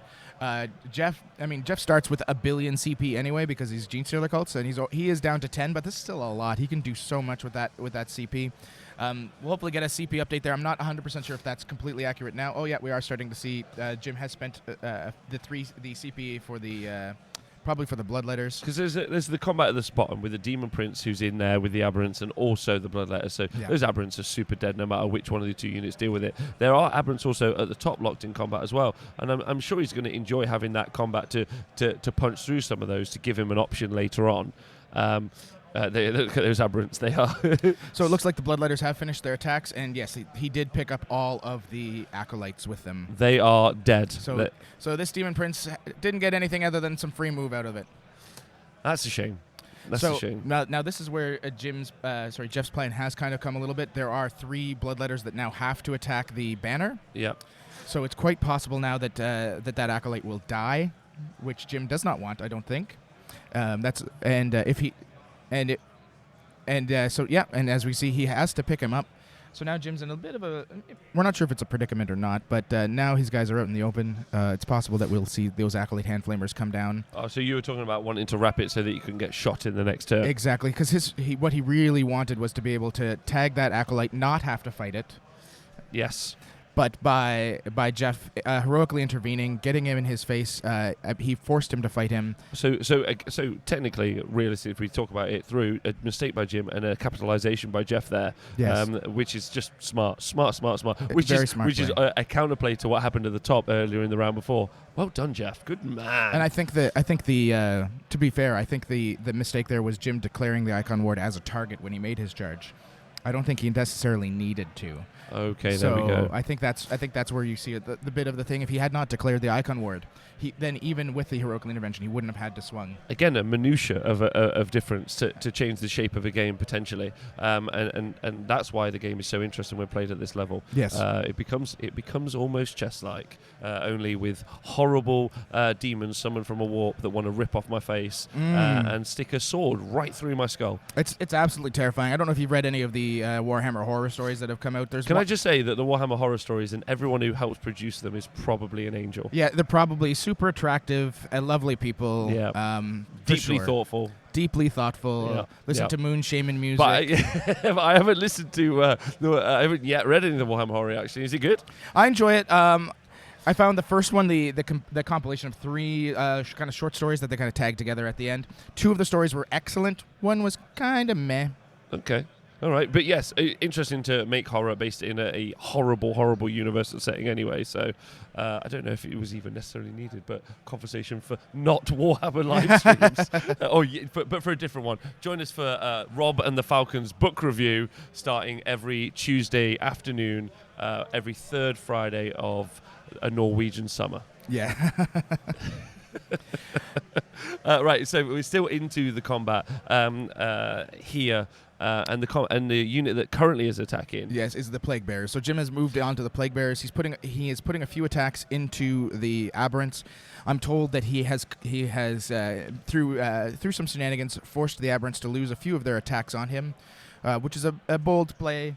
He used a stratagem that basically reduces their attacks by 1.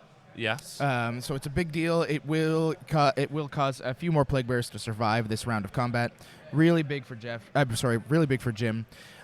Jeff, though, is still excited about that icon ward dying. I mean, usually you love to keep your models on the board, but that was a big deal because it really means that those bloodletters are probably dead. And in my opinion, he was only there to stop the deep strike anyway. Yes.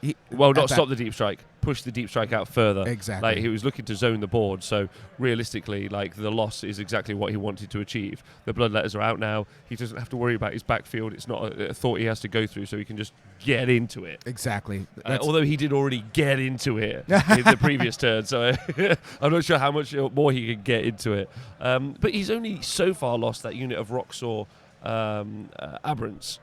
Acolytes, yes. Acolytes. And he has lost his Sanctus and now the Icon Ward. So he has lost a few units. I don't know my Aberrants from Acolytes. I mean, they're all A-words. It's kind of like Marines and all their N-words. and Ottawa and all its the negotiators. Yeah, the negotiators. The impressors. Master Kamal says in Norway we can have all season during any day of the year. Wow. Yes, I mean, Master Kamal, you have to understand, I'm originally from the Maritimes, and it was exactly the same in Canada. Some days you'd wake up and it was minus 30, and then by noon it was plus 12, and you didn't know what was going on. I wouldn't know what was going on. Trust me, your body just adjusts. So on the game itself, Jim is just finishing up his combat here. We're waiting to see what happens. Oh, it looks like he rolled a 1 on his Plague Bearers, so he is getting another Plague Bearer back after having lost into this unit because he did lose a few from the Aberrants. Some of which are locked now hiding in a box. And what's nice is that the TOs have actually organised them to be actual boxes. Yes, magical boxes. Magical boxes, which some people do not enjoy. Some people absolutely love. I won't lie to you. One day I would like to TO an event and put those pieces of terrain on the board and hide a rabbit inside of it. First time someone opened it, it would freak them out. Oh, and no. I would entertain the hell out of me. I would 100% put some kind of vicious creature like a badger or an opossum. Yes, a possum would be fun, or a koala. Then you would just end up with chlamydia everywhere. Dino said, had to leave to get some grub. Did Jim win? Yeah, I personally think Jim's on the front foot at the minute, and Jeff's on the back foot. I believe he is, but I don't think he's on the front foot by a lot. I think this bloodletter move by Jeff in order to cause himself to lose that Accolade Icon Ward is huge. Those bloodletters are probably super dead. I mean, there's always the chance for a whiff here, but Jeff still has a lot of CP. He can do a 3-inch deep strike with those Acolyte Flamers now. Yeah. Bring them in right here. Just tag them with 15 D6 strength 3 auto hits, which will drop those bloodletters on average dice. And then none of those under average dice. And none of those units around there really want to charge them, and also being away from this smite pocket here, so having them on the lower end of the board is actually a good positional advantage for Jeff. So I think that's really interesting. Jim, though, obviously has got all of this to push through and take those units at the back. And we've talked about Jim's secondaries, but we haven't yet talked about Jeff's secondaries. So can we cut to those as soon as we can? Can we look at Jeff's secondaries, please? And then we'll go into what we have for points right now at the bottom of turn 2. So, yes, the secondaries for Jeff. So this is Gene Sealer Colts. They've got Recon, which makes sense, right? Yeah, I mean, he's all over the board. The deep strikes, the blips, he can just do so much. Then Engineers also makes sense. There's always something at the back of the board. Yeah, those Brood Brother infantry squads that can just hang out, or that one Acolyte squad. They're not going to do anything all game, really, at this point, especially against that Chaos Demon list, which is really trying to stay in that one corner and slowly push its way out. It's a really good choice. And, I mean, Reaper's always a good choice when you're facing off against that many models. The thing about Reaper against Jim's list, though, is a lot of people, and I don't think Jeff is one of them, but a lot of people overestimate how many Plague Bearers they're going to kill. Yeah. Right? They really do. Because, I mean, you think you're going to kill 30, you do the math, and then the guy rolls 20, feel no pains, and it's just bad. Yeah, they're just not coming off the board. Yes. And then he rolls a 1 for the leadership check. Oh, yeah. Then he rolls a 1, which we've already seen happen. Jim's already done it once. So By the way, Jim has done it multiple. I've watched Jim in one game at BAO return, I believe it was 24 Plague Bearers over the course of a single game by just continually rolling I've met him. ones. He seems real nice, but that makes him sound like a bit of a tool. Well, I mean, it's the dice.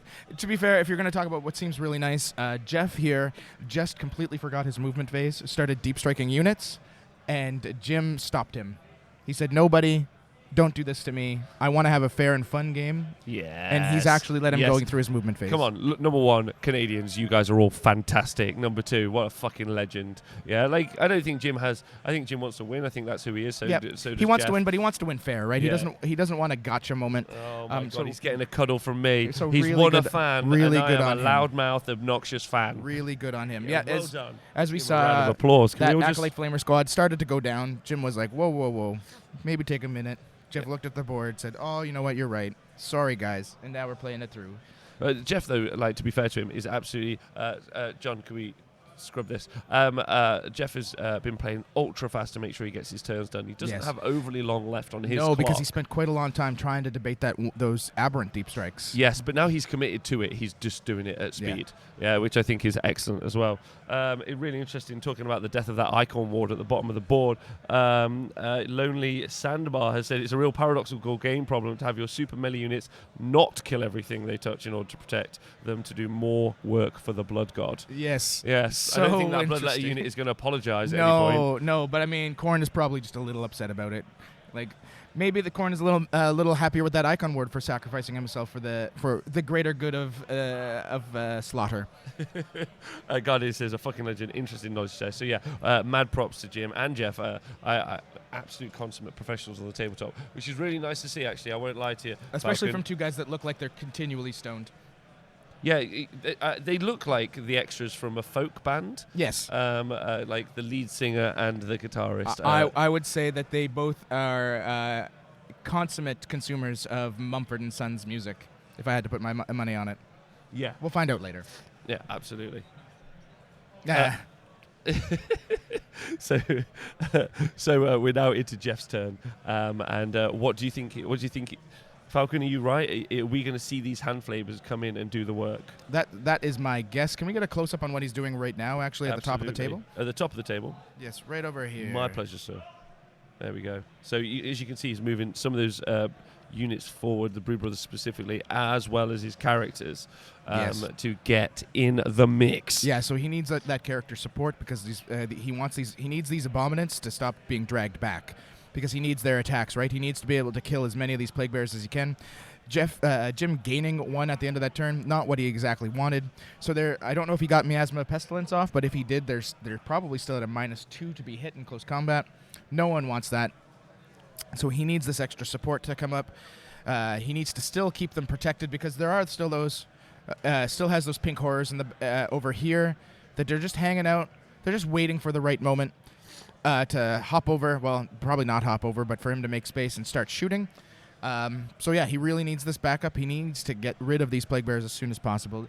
Jeff understands the position that he's in. He does, which is why he tried to go in so hard early on. Exactly. And do it. And also what he's done, interestingly, is he's also dragged. We talked about how he's going to get to the Demon Prince earlier on. Yes. And he has dragged that Demon Prince out of combat. Like, and you tend to see that from a lot of top players. They don't normally allow there to be a risk. So what he did was he deep stroked the Bloodletters and he moved the Demon Prince.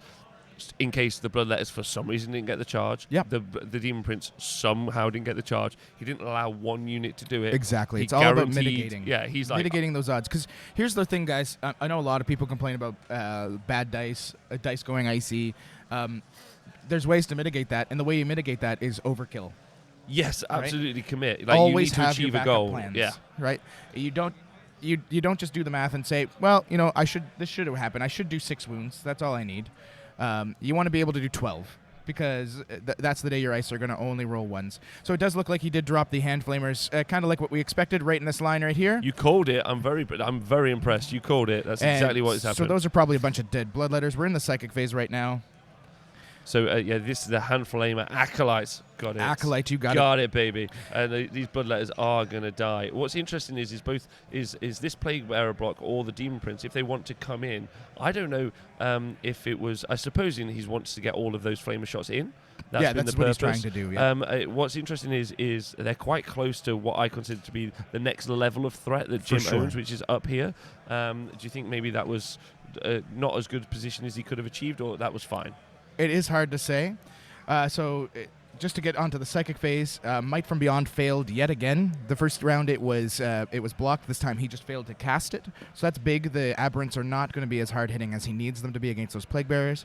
He also perilled on that and had to re-roll one of the die so that he didn't take any mortal wounds. So on he his lost caster. another CP. So he did lose another CP. So this isn't exactly what he wanted to have happen to start. No, not at all. And we'll get a CP update there, see how many he's got left, because I think he spent a 3 CP to move the Hand Flamer squad forward as well. Yes. So that means he's down 4 CP from what he had previously. And Jim did steal one of those, I'm told. So Jim should probably be Jim, up to 9. Why are you like this? So I'm getting confirmation. Jeff is down to 6 CP, guys. So we'll get that updated for you. And Jim is at 8 because he did spend 1. So Jim spent 1, gained 1.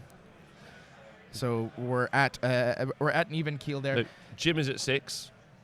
Jim is at 8. Jeff is at 6. Jim is at 8. It's correct on the board, guys. Everything is A1. Don't worry, the commentators just can't read. And by commentators, I mean me. Oh, I'm told that the Flamers may have not done what he wanted them to do. So we're gonna get an update on exactly how many hits. How many hits did he get?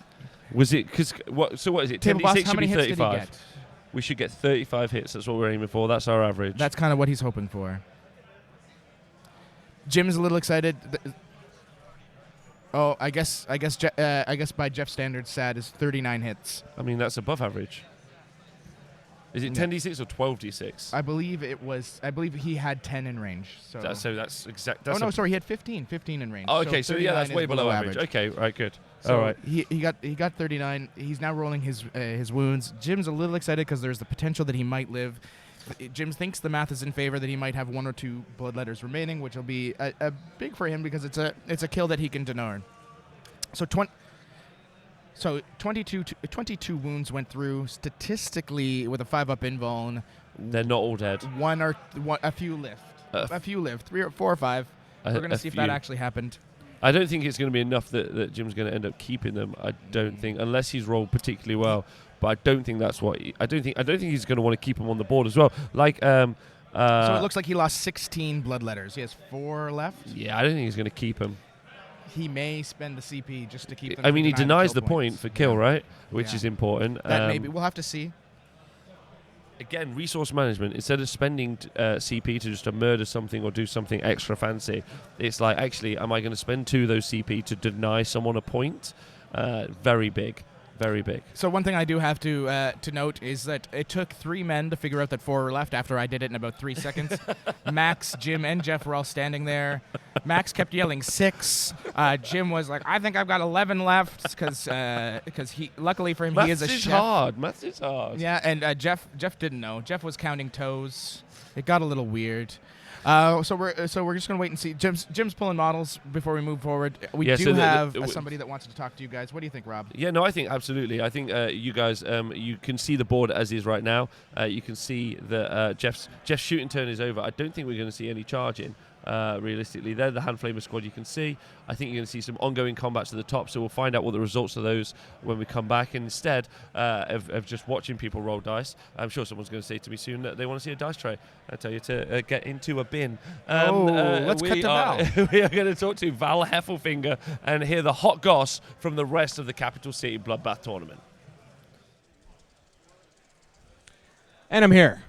Okay. So I'm here with some quick updates about tables 2 and 3. I've been talking about how Scary is in tough versus Eric Marcoux. One of the knights has come down now. They're in the top of 4. Primary is 1 point ahead for Scary, and they were completely tied on secondaries. Scari's down to basically a bunch of units of Rax, 1 Talos, a hollowed out Cucumber, and some tinfoil. But he's doing his absolute best. And who knows, man? Maybe the Archon will tap dance his way to victory. We'll have to see. That is an ETC on ETC battle. 2 of the best players that Canada has that we've sent nationally anyway, internationally. And then a little bit down the line, we've got Tory Pete playing his Drukari, all the good stuff, versus Eric Trock with his Aquilon Terminator Custodes list. It's getting a little tight over there. Eric has used a strat, essentially, that allows all units within 12 inches to act as characters and heroically intervene. The point of contention there, which I think they ruled that they could, is whether if one model in that unit is actually embased, can the other models in the unit still heroically intervene? I think the judges found that, yes, they could. I think that could go either way. It's tough being a judge sometimes. That one is, Eric came in as soon as he could, really. He came in on turn 2, killed a ton of stuff, killed about 5 Talos, a Ravager, and a Plane. He's lost maybe 3 models. He got 5 primary points to Tori's 1 in that round, so he's now leading 6-2 on primary. He's got 8 secondaries already to Tori's 4. So Mono Custodes could be that spoiler list we were talking about earlier. We'll see. They got to pick up the pace, obviously, because they're basically top of 3. Now, someone who did pick up the pace, forced a concession from someone who a lot of our viewers probably would love to make concede. Here's Stephen Pamperine, everybody. How's it going? How's it going? It's going pretty good. I think, Scrivo, how do we look? He's my tallest, or close to tallest. Scrivo isn't paying attention or caring. For the folks at home, I've been talking about Stephen, treat him mean, keep him keen, Pamperine, the whole time. You lost. Broke my heart. I know. I'm sorry. That guy then lost. So then your loss was for nothing. I know. Sitting on 1 loss, and what happened just now? So Josh was playing a bunch of intercessors, and intercessors really don't like flash kits that can just stand behind grots and win a shooting fight. So the flash kits, without even a +1 or anything, because I failed a bunch of shots, still just killed 10 intercessors. And then he conceded after he was going to trap a unit of tank bustas, but I failed my leadership and pulled them out of combat, so I was just going to shoot his whole army again. He had basically a bunch of wounded vehicles that I couldn't quite finish off turn 1, and so he just he conceded. Well, that's the end of Josh's death. I believe he is conceding and going home now. Oh, that's good. He lives somewhere else. Don't know where. Maybe his car. I don't know. Now, if you could, for the audience, you were the progenitor. Not sure if that got all the syllables in that word, but I tried for it. Guys, swing for the fences in this business. I can see the original Orc list. You went out to Renegade Open. Yeah, Renegade Open last year. Won the first major for Orcs, I think, in 8th edition. I think that's true. Maybe. The Great War Boss. An index one. Great War Boss. No, there wasn't. The Great War Boss Richard Kilton almost won SoCal Open just before the Codex dropped. Didn't pull it off. Womp womp. But you did. So that was the Ludas and all that kind of stuff. He was just the first guy to just like run to a tournament and play it. Not necessarily the only guy who could have done that. You've switched to freebooters, flash gits, weirdo shooting thing. In between these two lists, you had like a weird brigade death skulls thing going on. So what are the units in your codex that you're really attracted to and try and really key off of when you're doing list builds? So I've really been trying to make. I tried DACA jets. I couldn't make them work. I didn't want to bring enough of them, so I think the one or two I'd bring just always died. The ones that the list kind of starts always with is the SAG mech. I prefer Death Skull so I can make him snipe. And some of those matchups where it's all like Chaos Demons and stuff, he's so good. After that, some kind of Bad Moon infantry, whether it's going to be a Ludas or whether it's going to be a Tank Bustas. I generally try to pick one. The Ludas I've moved away from because they're not as reliable now with having to reroll each time. So they're not good at actually picking up units of Plague Bearers like they used to be. So actually the best unit for picking up Plague Bearers, in my opinion, is Bad Moon Boys. So that's what I started taking them. Now, why Bad Moon Boys specifically? So they can double shoot, and with more DACA, they're more reliable. Obviously, 3 shots and 3-shot Ludas are going to be better, but that doesn't happen very often. And if you get a 1 and then re-roll it and then roll a 2, or if you get like just 3 shots in the turn instead of a 1 and a 2, then you could just lose based on that. So having a reliable boys that can go in, just drop 20 bearers and be done with it, that's good enough for me. Now, as was with TGX, you boned up your travel. You're now 4-1. Yeah. So I thought if you lost this game, you're just heading to the airport. Definitely. So he booked his flight way too early. He's got 40 minutes. So are you gonna hold out? You're gonna try and play this next round? Yeah, I mean, if I can get him to concede round 2, I can definitely make my flight. So I'll try to go for that. We'll see who I'm playing, honestly. I am gonna pack up all my stuff right now, move to the table that I'm going to be, and then sign it, put everything away. So it's as things dies, they're just going in the case. That's a good way to end a tournament anyway. That's a good pro move. I'm terrible at that normally. You can confirm that. So I'm gonna try to still do it. If not, I have a car rental, and I'll just be driving home. Back to wherever he came from. Can't stay in the car though. He's got to return it. Speaking of returning, we're gonna go back to a solo Falcon, a bird of prey, circling above the battlefield, looking for his next victim.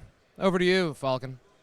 Thanks a lot, Val. We had to, Rob had to take a quick break due to some personal stuff going on. We're hoping to get him back momentarily, but in the meantime, I'm going to give you guys an update on what's been happening on the table. So Jeff had a really, really shite turn 2 when it's all said and done. Jeff really expected to be able to take out that entire unit of Bloodletters. Unfortunately, he didn't manage to kill them all. I believe 16 of the 20 were murdered. He did have 4. Jim did have 4 remaining when it ended, and I do believe he did spend the 2 CP to keep them. At the top of the table, the 2 aberrant units that you can see up here weren't able to do very much damage. Jim was able to get off Miasma Pestilence on the unit of Plague Bearers, and with the help of the Contorted Epitome, he brought those aberrants down to a -3 to hit. He then ended up heroically intervening with the Epitome, taking out a few of the actual aberrants himself in that round of combat. And now we're seeing Jim's movement phase where he's brought the Khorne Demon Prince into play against these Flamer Acolytes. Another big issue for Jeff was he got so enwrapped with trying to figure out how to handle Jim, he completely forgot about his second engineer squad that were still in Deep Strike, and they have been lost to the warp. That's not what you want. No, negative. And guys, Val has decided to come and join me here at the booth seat. How you doing, Val? I'm good. If I wasn't sweating before, now it is just pouring from my armpits. Well, I can tell. It's also pouring from your face, sir. It's like tears in the greasy. rain. Yeah, it's a sheen. That's a sheen I got there. You know what? It's perfectly fine. This is a wonderful venue. They do have some kind of air conditioning. I'm wearing a coat, and I probably shouldn't be, but I think it's just you're a little worried that beautiful Australian jersey is a bit tight. Well, and by a little worried, I mean it's a lot tight. I'm extraordinarily nipply, as Scrivo is pointing out. We're looking at the game here. Hopefully our table boss will be able to give us an idea of what's been going on. I believe they've already moved into the psychic phase. Jim just did a little bit of maneuvering here with his plague bears to try and grab a bit more onto these aberrants. Jeff is feeling really disconsolate. If we can get a cut to the players themselves, Scrivo, take a look at what they're up to, just to see the faces. Whoa. Here we go. So Jim is popping out some smites onto those aberrants, doing that mortal wound business that those Thousand Sons do. I do like that he's really broed out tonight. He 100% has broed out. There's Jeff. Do we have that split screen where you can see them both and the worry on their faces? Scrivo's doing that right now. Good reach on Jeff. Well, I mean, Jeff has about 8-foot arms. I mean, if people, I know the cameras don't do him justice. He is essentially some kind of weird alien moon creature. There we go. See the concern on Jeff's face right here? He's a little sad. That last turn did not go how he planned. Jim, on the other hand, never happy unless he's not playing Warhammer. So he's always straight-faced. And even then, kind of a joyless sometime table presence. Yeah. Jim is all business other than nerves. The man is a nervous wreck when he plays this game. This hand here you can see is juddering like crazy. You'd almost say he's chasing the dragon. He's tasted that. No. He's tasted that victory a number of times, and he's just always trying to catch that tail. Yeah, if we can go back to the top end of the table there, see what's exactly happening, what aberrants are being pulled from these smites. Excellent. So here we go. We're getting some feel no pains on these aberrants, seeing what's going to get removed. So Val, what's your opinion on the tournament here as a whole? How's it been for you? Tournament as a whole has been going really, really smoothly. I think I just witnessed my first rules debate whatsoever, and it was actually a super tough call. Oh, yeah? Curious to know what the stream thinks about that when I was reporting on it. Just a unit of Custodes. Yes. With the can heroically intervene. Yeah. I think it's a stratagem. I believe it's a warlord trait. Where they warlord can all trait, do it, yes. There you go. The one model in the unit was engaged. Yes. Can the unengaged models heroically intervene? Oh, that's a good question. What do you think, chat? What was the judge ruling? Judge ruling was, I think, that they can. And I believe you're correct because we've seen that with other. It's odd because it's a unit, but we've seen that with other models where judges have made that ruling. It's interesting. What does chat say about that? Is it just a pile-in? I think you can't. Yeah, it's a good question. I wish I had that rule directly in front of me to be able to read the wording. I mean, as always, guys, when we're doing tournament coverage, the judge's rule is the final say. So for at least that game, that is how Warhammer is played. And, I mean, there were 3 guys there, each as far into rule books as they possibly could be, trying to get it. If they didn't get it right, they did their best. And I don't think it was particularly a clear parsing. So for sure. Further down the line, we just didn't have a chance to check in with the Danimal, another one of my favorites out here. But it just looks like it's been going very, very smoothly. Everyone has been very congenial. Yep. Veteran Ray from the Veteran Wargamer Re-Enlisted says that you 100% can, because you can even heroically intervene with a model that's already in combat as long as you stay within, as long as you move closer or within 1 inch of anything you're currently engaged with. Thank you, Ray. What if you're based, though? Who knows? Well, if you're based, you can't technically move any closer. So that one. If that one model who's based can't move, but the rest can. Theoretically, yes, based on what Ray's saying there. And you know what? Ray is a consummate professional. He runs one of the players that runs the Slaughterfest Major in the United States. An excellent venue, an excellent showing that we had earlier this year. Thanks, Ray, for all your help. So what we saw here just now, what we just missed, the Plague Bears, Jim in his movement phase pulled the remaining Plague Bears out of combat from 1 unit of Aberrants, and the Pink Horrors just removed them. So that is one of the Aberrant units gone from Jeff's list. That's big for Jim. That's one of Jeff's last remaining heavy hitters. I really think now we're going to see a big swing in Jim's favor in this game. The fact that Jim was able to hold off all those Acolytes caused them to do very little in terms of damage, only killing a unit of brimstones and then 3/4 of a unit of bloodletters. It's a really big deal.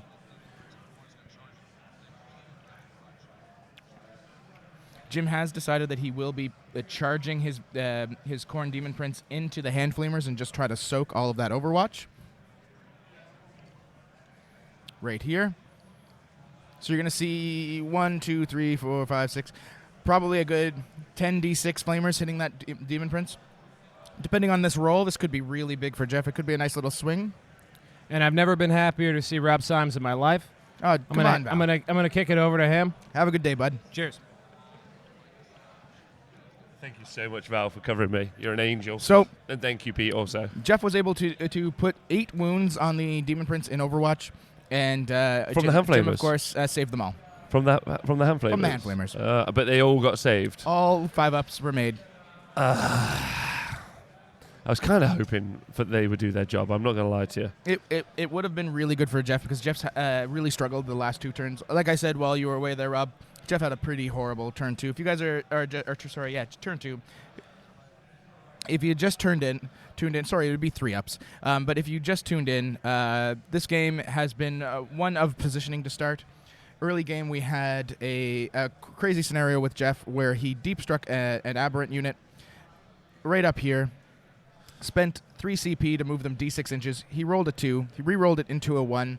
It completely changed his strategy of slowly bringing in all his units and hitting Jim over and over. He decided to go all in. He deep struck everything but for 3 units, a unit of Acolytes with Hand Flamers and a unit of Aberrants, as well as 1 Brood Brothers unit. Everything else came down. He made a ton of charges. Jim played extremely well. He managed to tag the Aberrants here with a unit of Plague Bearers due to a untimely wrap by Jeff that he did not think about over here. By doing that, the Aberrants weren't able to do what he wanted to do, which was to consolidate and pile into these pink horrors, which was a big turning point for Jim. After that, Jeff has been just kind of... It can't be understated, or overstated, in fact, actually how important that was, because that unit of pink horrors here was the entire reason, this small gap that had been left here, was the entire reason that unit came down. Yes. That unit coming down to try and get those pink horrors, and then spending 3 CP, rolling a 2, re-rolling it into a 1, so 4 CP to effectively not achieve what he wanted, and then deep striking everything else effectively is the kind of cascading moment where this game shifted. Yes. A single dice roll. Yep. So Jeff made all of those charges. He killed all the Brimstones, but because of that wrap over here where he wrapped this unit and let Jim interrupt and tag everything with his Plague Bearers, it completely changed everything Jeff was planning. So the next turn you saw Jim drop all of his Bloodletters here.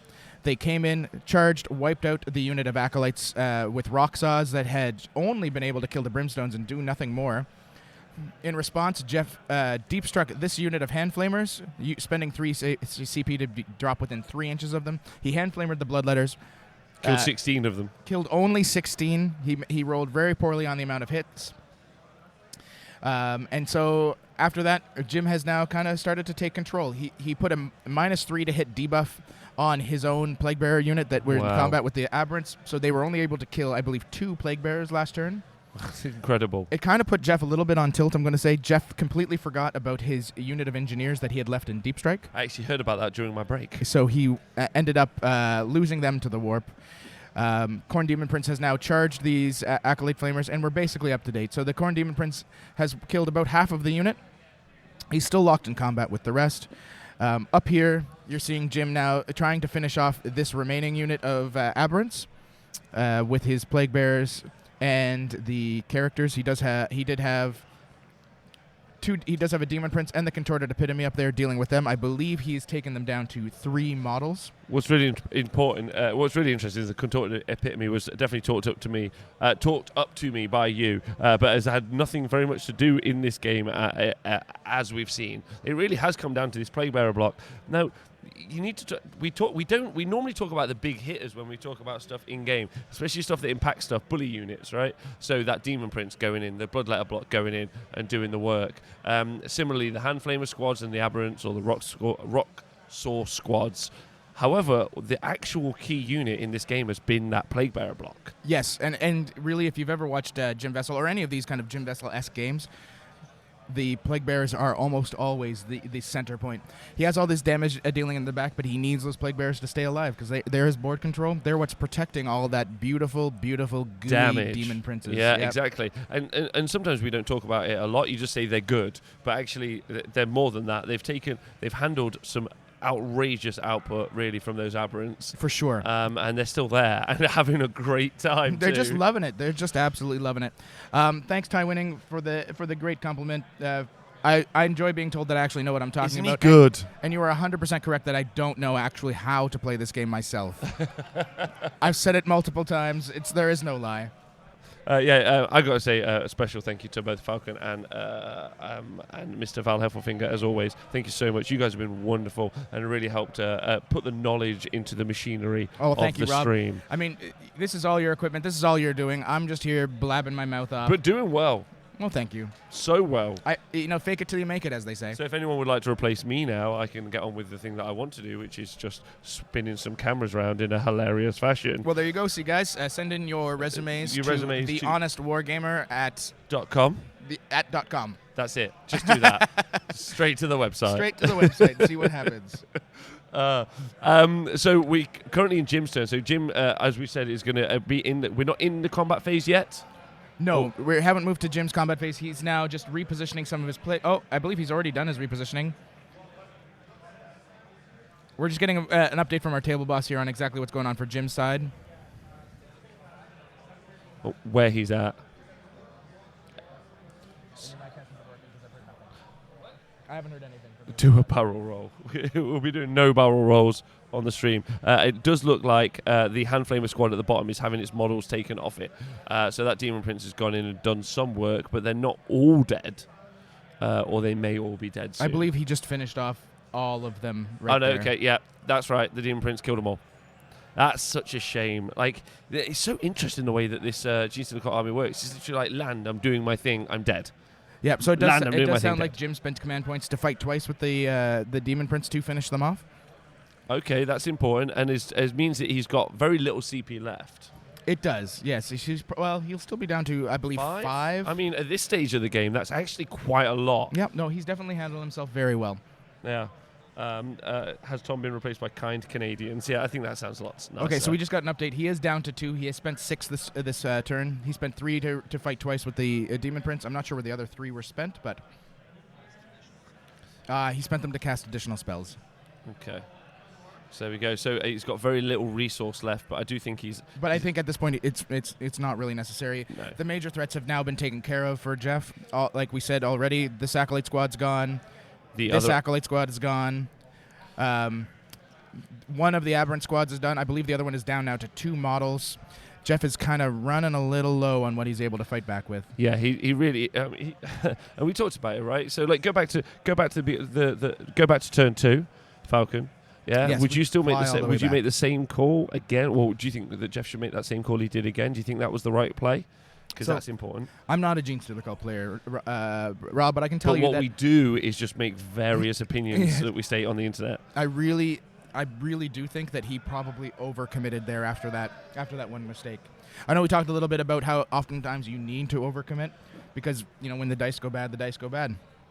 I think in this case, it's a matter of maybe you overlap those attacks. So even though you fail with those aberrants, you do what we thought he was going to do, which was pop that second aberrant unit in, and then the Brood Brothers for protection, and then the next turn after we've possibly removed a few Plague Bears, removed these Brimstones, then you drop in the Rock Saws, you drop in the Hand Flamers, and your third round is where you do all the damage. That's what I think. Personally, I think I maybe wouldn't have even committed into 2. I don't think Jim's going to be super. I don't think Jim's going to go super aggressive or leave a gap.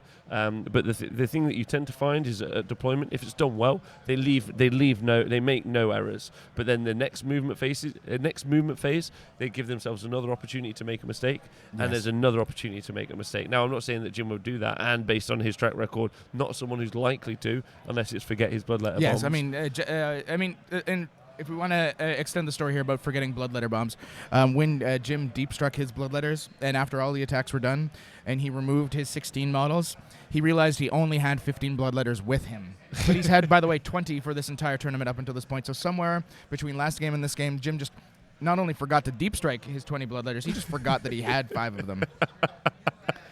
So lucky for him, they've worked that all out. It's not a big issue. Jeff was kind enough. They did it all on Jim's clock to try and find where they went. We're still not sure. So if you are in possession of 5 beautifully painted bloodletters, Yeah, if you're out there and you know where 5 bloodletters are, please let us know. yes, please come to the top table and give them to Jim, because he's absolutely losing his So mind. what's interesting about this game between Jim and Jeff, it's not the only game that could lead to a winner. Yeah, the current champion of the CCBB, Scary himself, was playing on another table, but there's another round of commentary and coverage to come after this. For sure. So please join us for that. I think we have the results from that round with Val Heffelfinger and the 2 players right now.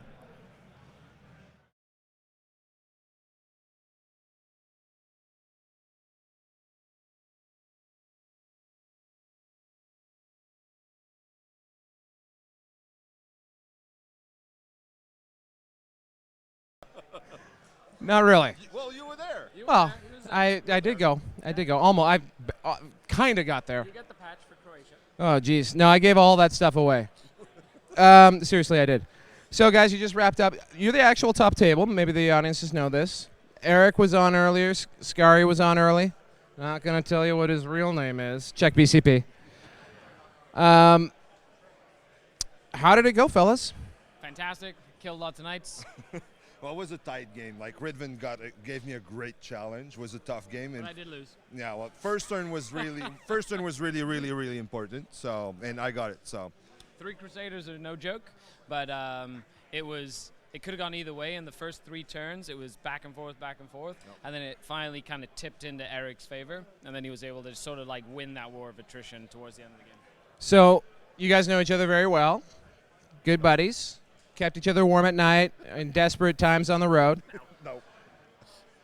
Eric, when you're sizing up Scary's, toolsy, snowflake, Drukhari list with, I guess for those at home, it's got 3 Ravagers, some other stuff, racks. It's got a battalion of Prophets of Flesh with racks. It's got 3 Talos, 2 Homunculuses, 4 Reaver jet bikes, a unit of Scourge, 3 Ravagers and 6 Venoms, and then a Cat Lady and an Archon. And a Succubus, I heard. Yeah, with a net. So, lots of fun stuff to use in that list. There's other Drukhari lists that have gotten similarly far. They're no fun zone. They are just the hammers and the anvils of the Drukhari book. That's what I meant by your snowflake list. You got to know how to use a tool in order to...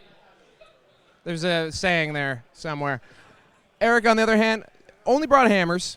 So when you see that list, honestly, how are you feeling? Well, I know if I go first, it's gonna be like it's giving me a good chance because everything he has is quite fragile to my shooting, except for the Talos. So it's like if I go first and get some nice line of sight shootings and stuff like that, if he can't hide too much, like it might go my way pretty decent way because everything's mostly wounding on 3s or 4 at worst, and then it's not like they got a whole lot of wounds. So I got a good shooting to get rid of it. It's just that I need to see it and I need to catch it. So that's the tough part. So I'm a layman, if you will. You might call me the naive narrator of Capital City Bloodbath. So for me, like looking at this, I'm thinking, oh, Scar's got some tough sledding. People at home know that's exactly how I painted this matchup as really hard for you. I know that's not how you're thinking about it. So I think this is actually a really good learning opportunity for folks around there. You've flown pretty high, close to the sun. You draw a tough match on a tough table. What's going through your head? What are you thinking to try and give yourself a chance in this game? 1 game at a time. So you're at the 1 game. So what happens after that? As in, it's 1 game at a time. So you put your army out, you go for the plan, and you just make sure that you try get every point you can get in the game, as well as just not mess up your target priority. So you're just moving, maneuvering, and just getting those points as you can get them during the game. So there's a lot of big, heavy, tough units, heavy shooters. They're going to be taking units away from you every turn. So what do you think? What is that battle plan? You stayed well in that thing in a round 4. Yeah. So what are you thinking? Like, how are you actually approaching that turn by turn? So Dark Eldar die, everything dies. So it's not a matter of if they're going to die, it's where they're going to die. So you just have to make sure you use your movement phase to the most effective that you can. The terrain was a challenge for me personally, so I did try and use the terrain to the most that I could, kind of keep my home objective on top. I just kind of ran out of steam, as those Gatling cannons and battle cannons really kind of took a toll. So the stuff died. It died a little bit faster than I was hoping, and Eric played it really well, keeping his stuff back and then kind of pushing when he needed to push. So yeah. Wonderful. Congratulations, guys. I'm sure you would have rather this been the final matchup, but hey, you guys played a wonderful game. It was fun. And went out, got some drinks after. Scari's got his fruit juice. Captain Quebec back here has got his Heineken. And I think that's about it from us. I think we're about to kick it back over to the booth. Nothing snarky to say. I mean, these guys need no introduction at this point, and if they do, you should see a doctor. Over to you. That is 3 good-looking men. Exactly. 3 beautiful, beautiful men. Talented at Warhammer and great at talking about things, so that's fun. Well, 2 of them are talented at Warhammer. That's one of them's talented at talking. Welcome back to the Capital City Bloodbath coverage. This is round 5 of a 6-round event. It's ITC format, and here you're seeing Jim with his Chaos Demons, currently the top ITC player and top hobby player in the ITC rankings. Yes. Yeah, playing with his TM build. His own TM build of Chaos Demons with some Thousand Sun friends, as you do. As you do indeed. And then he's up against Jeff with his Muscle Beach TM build. You got it. You've 30 got aberrants and a bunch of other shenanigans. Gene Stealer Coles. We are into turn number 4. I believe we are, yes, now moving into the top of turn number 4. We're in turn 4, and currently Jeff, as you can see because of the overlay on the left, is having his turn. He went first during the game, so it's the top of 4 as stated previously. Listen, it's been a rough ride for Jeff realistically. What happened in turn 1, both players just postured, moved some units around. The blips became units for the Gene Stealer Colts. We summoned some Brimstone Horrors. We moved forward, and then all hell broke loose. Jeff went and just put not all of it out. The majority, the he vast put the majority of it out. Yeah, he absolutely extended the olive branch to Jim, and Jim slapped it away and absolutely murdered his face. So we could say that it came down to a single dice roll for his deep strike with a unit at the top of the board. Here, trying to lock in some unit and make some good early positional inroads, play, yes. And inroads into that backfield, because effectively, let's talk about the MVP of this game. The MVP of this game is a bunch of green, happy to be spreading disease monsters, plague bearers. Yes. They've just held up the entire Gene Stealer Cult army with the help of a couple of flamey boys in the front line, those Brimstone Horrors. Yes. Which meant the whole Gene Stealer Cult army hit that, just bounced, and then the counter punch was horrific. Demon Prince of Khorne came over, just whomped a unit of... no, he didn't, flamers. In fact. He was one that... So he whomped later. We had Bloodletters come in, whomp the Acolytes with the Rocksaws here. The Demon Prince himself went up here, whomped a bunch of Acolyte Flamers. Over here, through the multitude of shenanigans that Nurgle and Slanesh demons could pull off, the Plague Bearers were essentially unkillable by the Abominants. He's making them -1 to attack. He was removing. He was making them -3 to hit and giving them -1 attack, so they were unable to do a whole lot. Have we just seen Yes. an American vernacular, which I don't use often, lifted? We've seen a Demon Prince of Khorne lifted. Yes. So one thing that Jeff did have still in his arsenal was he had a squad of aberrants that he had deep struck and hid in this building. So this turn he did pull them out, move them over here, and charged the Demon Prince that had gone in and finished off the Acolyte Flamers. And aberrants will do what aberrants will do. And against something like that doesn't have the protections that Nurgle provides, it's over. It's absolutely over. They have been stop signed to death in all of the ways, which means Demon Prince is down. Thank you, everyone, there for checking that out. That means also that there's some free reign. With the death of the Bloodletters from being hand-flamed earlier, they've got the option to go and hit these Plague Bearers. The problem, and that's great, had that happened earlier. A turn or two ago. Yeah, a turn or two ago, but unfortunately, correct, Nikos. Just take your fucking toys off, mate. Is it? That's the English way of saying it. Yes, that's how everyone says it. This means then at the top of the board, Jim's just got the top. Yeah, he's had this half of the board for most of the game. Yes, I mean Jeff tried his best over here when he popped out the acolytes. They just couldn't do what he wanted them to do. We talked several times now about some excellent plays on Jim's part, pulling some shenanigans that Jeff definitely did not expect. Like we said, these two have played this game 4 times before. Jim has won all 4 times, but Jim keeps adding little tricks. He does. Those Brimstone Horrors is new. The summoning of the 10 Brimstones is new, as is the Contorted Epitome. And that Contorted Epitome can make a whole lot of difference in these kind of matchups, just with the extra penalties she can apply with her psychic abilities, that fallback maneuver that she can do. Absolutely stunning model with some stunner special rules. Really, really, really nice. Yeah, but not useful necessarily inside this game, right? So Grim Hokage, Hokage. This is made by Anvil Wargaming. Anvil Wargaming. They only have a YouTube, but you go on there. They're very keen to let people know about the terrain. What's really interesting, as you'll notice, this is a different terrain to all the other terrain we've used in every single round.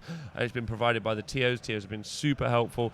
There's a bunch of terrain around here. It's incredibly mechanically useful. There's some really tall buildings, and also it looks fantastic. And we've been able to bring you coverage on really gorgeous tables thanks to the event. So got to say a big shout out to those guys. Yes, thanks to Chris Haynes, the CanHammer guys, everyone that's been collecting all this terrain, and to Anvil Wargaming for bringing their YouTube setups, because they're absolutely gorgeous. They themselves have, I believe, 4 tables here, 3 of which we've used on stream. All of them absolutely gorgeous. Yeah, really fun, and they've and extraordinarily functional too. Yeah, that honestly, I haven't really seen terrain of this quality at this level of functionality from the get-go, and in the quantity that I'm seeing it on the tabletop here. Right, as we see Jeff take his turn and move forward. Jim take his turn. Yes. We're in Jim's turn now, so we're at the bottom of turn 4, which means. And he's on a huge front foot, realistically. At this point, what you're probably going to see is he's going to get super aggressive now that all the deep strikes have happened. These pink horrors are going to come up here, try to wipe out these Brood Brothers. The Plague Bears are going to spread out some more this way, I imagine, to try and grab this objective and push away these Aberrants. Because he's definitely going to be looking to finish off that Headhunter there. Exactly. Because there's some more characters knocking around, especially, they're just there. So if he gets into that... Then if he can clear the screen with the pink horrors, which I'm assuming is his plan, then yes, the Contorted Epitome, he's debating it now if he can swing in this way to take on the characters or not.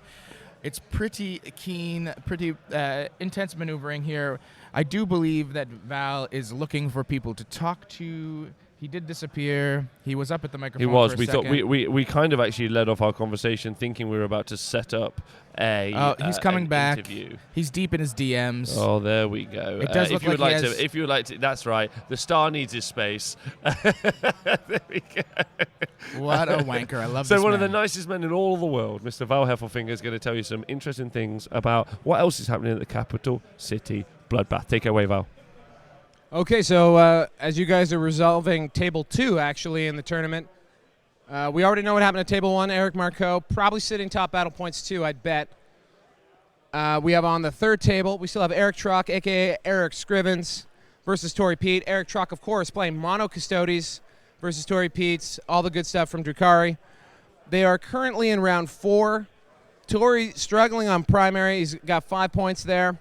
And he's sitting on what looks to be about 7 points secondary. Eric, though, he's almost completely maxed out. He's got 11 secondary points, and he's sitting on 9 primary. So it looks like Eric is well ahead, but he's running out of models. So the Aquilon Terminators, I got a nod from the Falcon on that one, are running a little thin on the ground. He's got some guys standing in a building. It's a question now, can Tory knock him loose? Tory feels like he needs this to go to turn 6, and they got about half an hour, despite a frowny face from Uncle Heffelfinger and a suggestion that they maybe use the clock. Tory did not do this, so hopefully time doesn't become an issue and they get all the way to the end. I'm just going to quickly just be like, all right, so we're going to bring on now Table 5. Come on, guys. Two dudes that are, come scooch in. Scrivo, how's that look? We looking good? Great. Two dudes here that I've made fun of a lot so far this weekend. We have Diogo, pain in the ass Peter. We got Sebastian, Young Trump Marengo.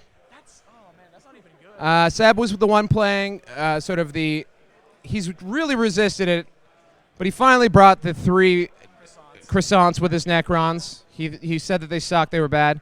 Diogo, as always, brings the best meme list that he can to CCBB. That's not a meme list. 8 planes. Okay, again, Young Trump, let's just chill. Okay, so let's go to Diogo first here. Just quickly what you're running, and actually, I noticed in yours you have the 7 Venoms, 9 planes? 8 planes.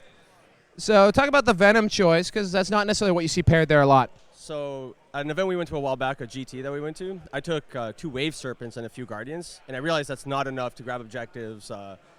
And just for secondaries, like even Recon or getting hold more and stuff like that, I was really struggling. So I figured, I'm like, you know what, I'm going to take Venoms, because they're cheaper, they're fast, they're actually pretty durable. And I found like taking Flayed Skull versions, they move 19. You get reroll 1s with their shots. So they actually pump out a lot of shots to kill like chaff, so I don't have to waste the planes on them. So that was the main reason I took them, and they've actually been like the best units in my army every game. Like they won me this game, pretty much. So that's one of the reasons I take them. And then the planes they actually scare a lot of people out when you see them, so people sometimes will dedicate a lot of firepower to them and ignore the ground troops, which nets me a lot of points. So it ends up working out both ways. So Seb, you are a massive Necrons fan for some reason. Owns every model in quintuplicate. I just made up a multiple. It's not even a real thing. Still accurate, though. Right? So coming into this, you're seeing a whole lot of flyers. I think you probably practiced a little bit against something like it. We've played before. Yeah. So what are your thoughts coming into it? So, You got to talk into the mic, pal. sorry about that. So, what I Still not talking to the mic. Fair enough. So, No one's done I'm taking this. There you go. But there you go. So no, the planes that I see, the bombers aren't that big of a deal. Thank you, Joe. But no, so the planes that he runs aren't that scary, with the exception of what they're called, the red Crimson Hunters. Yeah, those things are really scary, specifically against my army, because every single thing has fly. And what's in your army? So the 3 croissants, the 3 doom sides. It's a little bit different than the standard. There isn't immortals. It's just it's a destroyer lord, a squad of 6 destroyers, along with a squad of 5 canoptic wraiths and 3 scarab bases, and that's in an outrider. Then the flyer wing, which I make Mefrit, because the Tesla on the croissants is actually pretty scary when you get it for -1. And the final one is the Doomsday Arc, Nihilate Detachment, which is the Cryptek, 9 Tomb Blades, and 3 Doomsday Arcs. So when you see the planes, what do you think? Kill the Crimson Hunters immediately, or they're going to run around the entire board, killing everything I love. Okay. And then, if I might borrow this. Go ahead. Okay, so the pregame. So Diogo, how did it unfold? So he ended up going first, and I was a little worried his turn 1 was going to be pretty devastating, but he actually did pretty bad turn 1. It was pretty bad. I also didn't help, because he was going to use the stratagem on his destroyers to shoot my Crimson Hunter where he rerolls to hit and wound. I was like, that's cool. I'm going to make you -3 to hit. So that didn't matter too much. And then he was like, I'm going to use the cool stratagem where I do 3d3 mortal wounds with my It's the croissant bomb. So I vected that. So he couldn't do that either. And then in his charge phase, he was going to charge me with wraiths, and I vected that. So I ran out of CP's turn 1, but he didn't do anything. And then it was like, now I have second turn, and his turn 1 wasn't that big of a punch. Yeah. So pretty much now it's like, I get my turn, so I could do what I was going to do turn 1 anyway. You did kill a Venom. Okay. And then pretty much it's just me getting points every turn. Like I was getting hold more bonus every turn. Yeah. And he was killing a lot of stuff. Like he killed almost everything except for a plane and 2 Venoms left. 2 Venoms left on the table. So for you, obviously, Diogo, how many points did you score? 31 or 32. So a good win. By the way, you're still undefeated. Pretty cool. Are you? Yeah. Well, he's got to draw. He's got to draw. For you, Seb, what did you think needed to happen, aside from maybe turn 1, once that's all gone to not so well? What do you think you need to turn it around? Honestly, I needed my turn 1 to go better. There's not that much that I can do. And turn 4. One of his planes had, I think, 6 wounds left, and I fired 6 volleys of Doomsday Arc fire, and he just kept on making the 5-ups. And I also rolled like shit.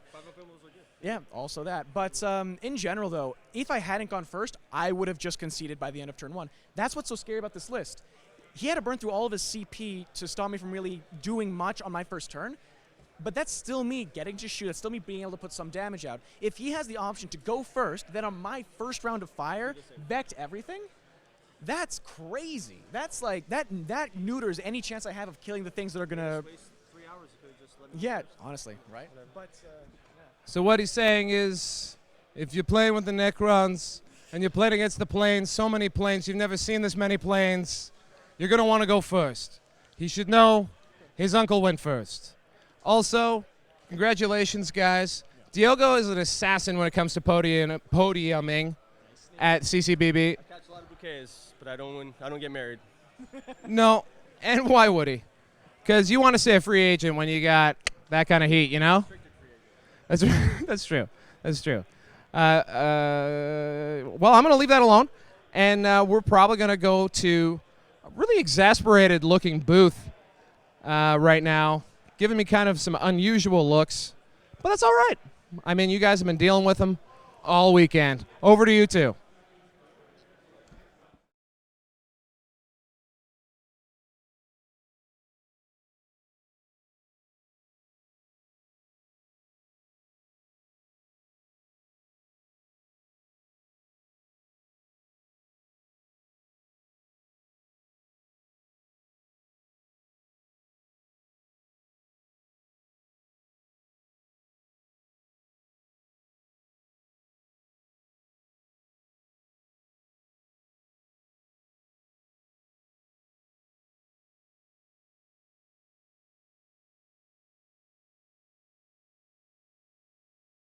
Barely tag. Welcome back. We are just going to explain that to you again. Oh, excellent. I really blame Scrivo. I don't know what he's doing. He's absolute. No, it's okay. So, guys, while we were listening to those absolute fools go on and on about a game that doesn't matter, in the game that does matter, what we saw, as we said, as we cut to break, the Pink Horrors moved up. They were just in range of the Brood Brothers that were guarding this little bomb of characters. They shot and killed all of the Brood Brothers with the help of a couple smites from the Thousand Suns. Then the Plague Bearers managed to make an 11-inch charge. Jim did roll a 12, tagged the characters, and managed to do a little bit of damage there. So it has caused Jeff a little bit of consternation. He wasn't super happy with how that all turned out. He was not. And it's also again something that's been happening all game. Jim's been making some excellent charges, and then Jeff just hasn't. And then that's just been putting them into advantageous positions. Well, it looked like the Bloodletter charge was an advantageous position, but it wasn't realistically. No, not really. But this one certainly is. Yes. So a couple of dice rolls have made some pretty huge swings, not also including all the combats and rolling to hit and to wound that we've seen as well. But the movement element there. I hope you guys were happy with our picture-in-picture so you could see what was happening still in the game while... you also managed to listen to the lovely Mr. Val Heffelfinger. Bit of creation on the fly. That's always good, right? Invention is the mother... No, necessity. Necessity is the mother of invention. Mother of invention. So just to let you know what's happening over on that far side, Jeff has really not got much left. But I can see him over there. He's still thinking it through, still playing as fast as possible, and absolutely looking to do everything he can to clear those units out. But he just lost almost all of his threats. He's lost his Brood Brothers. He's lost his they weren't threats. He lost his acolytes, and he lost all of his. He lost all of his aberrants, but a unit of 10. Now, what you'll notice is that he did have 10 aberrants that had killed this Demon Prince. They are no longer on the board. It's not because Jim removed them. Jeff spent 1 CP to put them back into reserve. His plan is to re-deep strike them on the final turn and hopefully get a few extra points, try and make more of a game of this, maybe, if not pull into a draw, at least give himself enough battle points that he's in a good position to maybe pull off a second or a third place at the end of this event. Because just like everybody else, it isn't just best general. There is a best overall that can be awarded. There's all sorts of other prizes. And really, Jeff is a consummate competitor, and he just wants to do the best that he possibly can, period. Which I think is absolutely the right play, and also a testament because he's done it in a fair and kind way, as has Jim. Some great sportsmanship earlier in reminding Jeff about one of his movement faces. So he's just been a delight on the tabletop as well. So close, but I would definitely feel that Jim's in the ascendancy here and is going to take the game away. For sure. And one thing we haven't noted, guys, the scores that are on the left-hand side, they are correct except for Reaper. They're not going to count Reaper scores until the very end. So you can expect another 3 or 4 points for both players at this point. Because Jeff has finished off all of the bloodletters now. He's killed a few plague bears. I don't think he's going to score more than, say, 2, maybe. Might get to that 3 if he has a really good charge with those aberrants in the final turn. We're also into Jim's turn as well. So that means we haven't, and he went second, so we haven't counted his score for this turn as well. So that 4-point lead is actually going to increase to an even greater lead before we go into the 5th round and Reaper gets counted in. And Jim has definitely gotten his 4 points already on Reaper. There's no doubt about that. Do we know Alpha? We do know where the terrain originated from. Anvil Wargaming. They've got a YouTube channel. Yes, they do. They do bat reps. They do codex reviews. They're planning on doing a whole lot more. And one big thing that Anvil Wargaming does is for their followers, they will make custom terrain that they use in their bat reps. The table terrain that you're seeing now. If you watched yesterday, Nathan Krulicki was interviewed a couple times. The People's Champion, running 9 Raven Guard Dreadnoughts. Possibly not the most competitive decision, but a fun decision.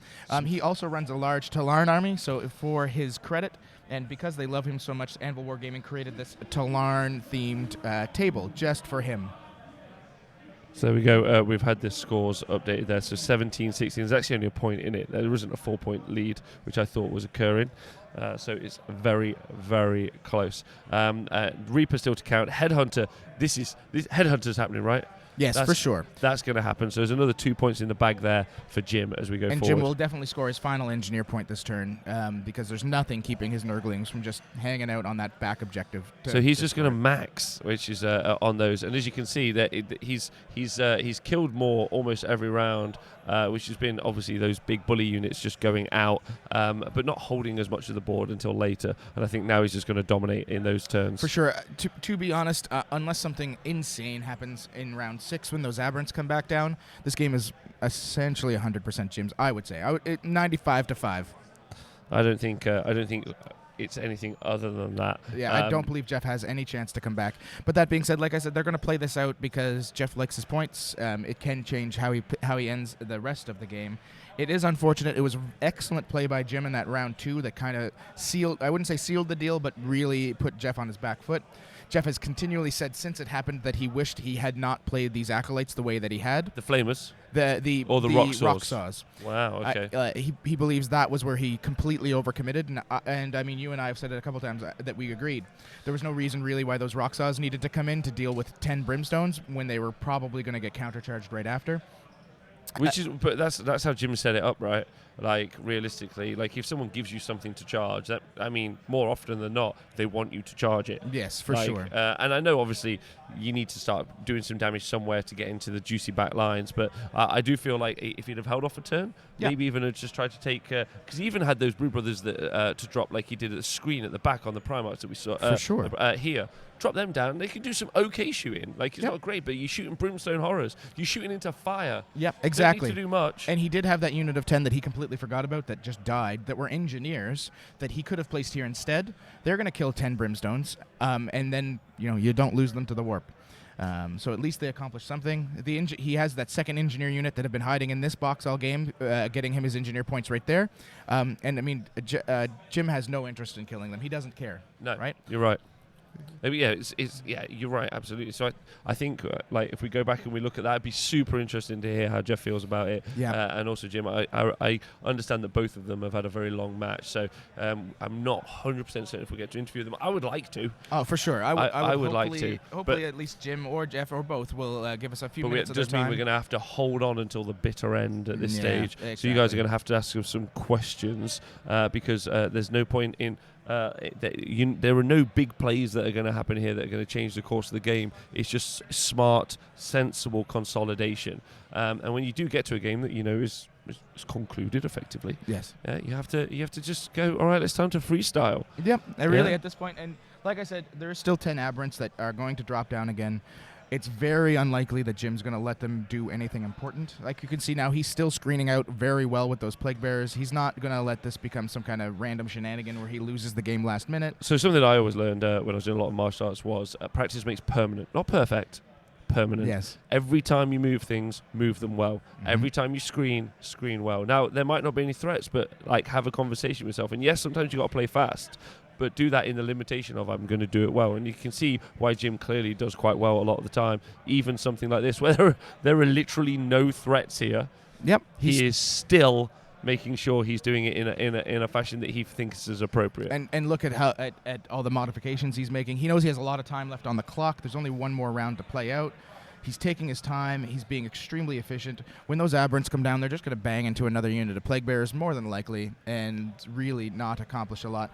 I guess there is the chance with those 3 CP remaining that Jeff, when he deep strikes them, tries to do the 3-inch shenanigans, but I don't think Jim has left him enough room here for that to be an issue. I don't think he has. But it's hard to say, but that would probably be the only thing. Other than that, they're just going to come in here.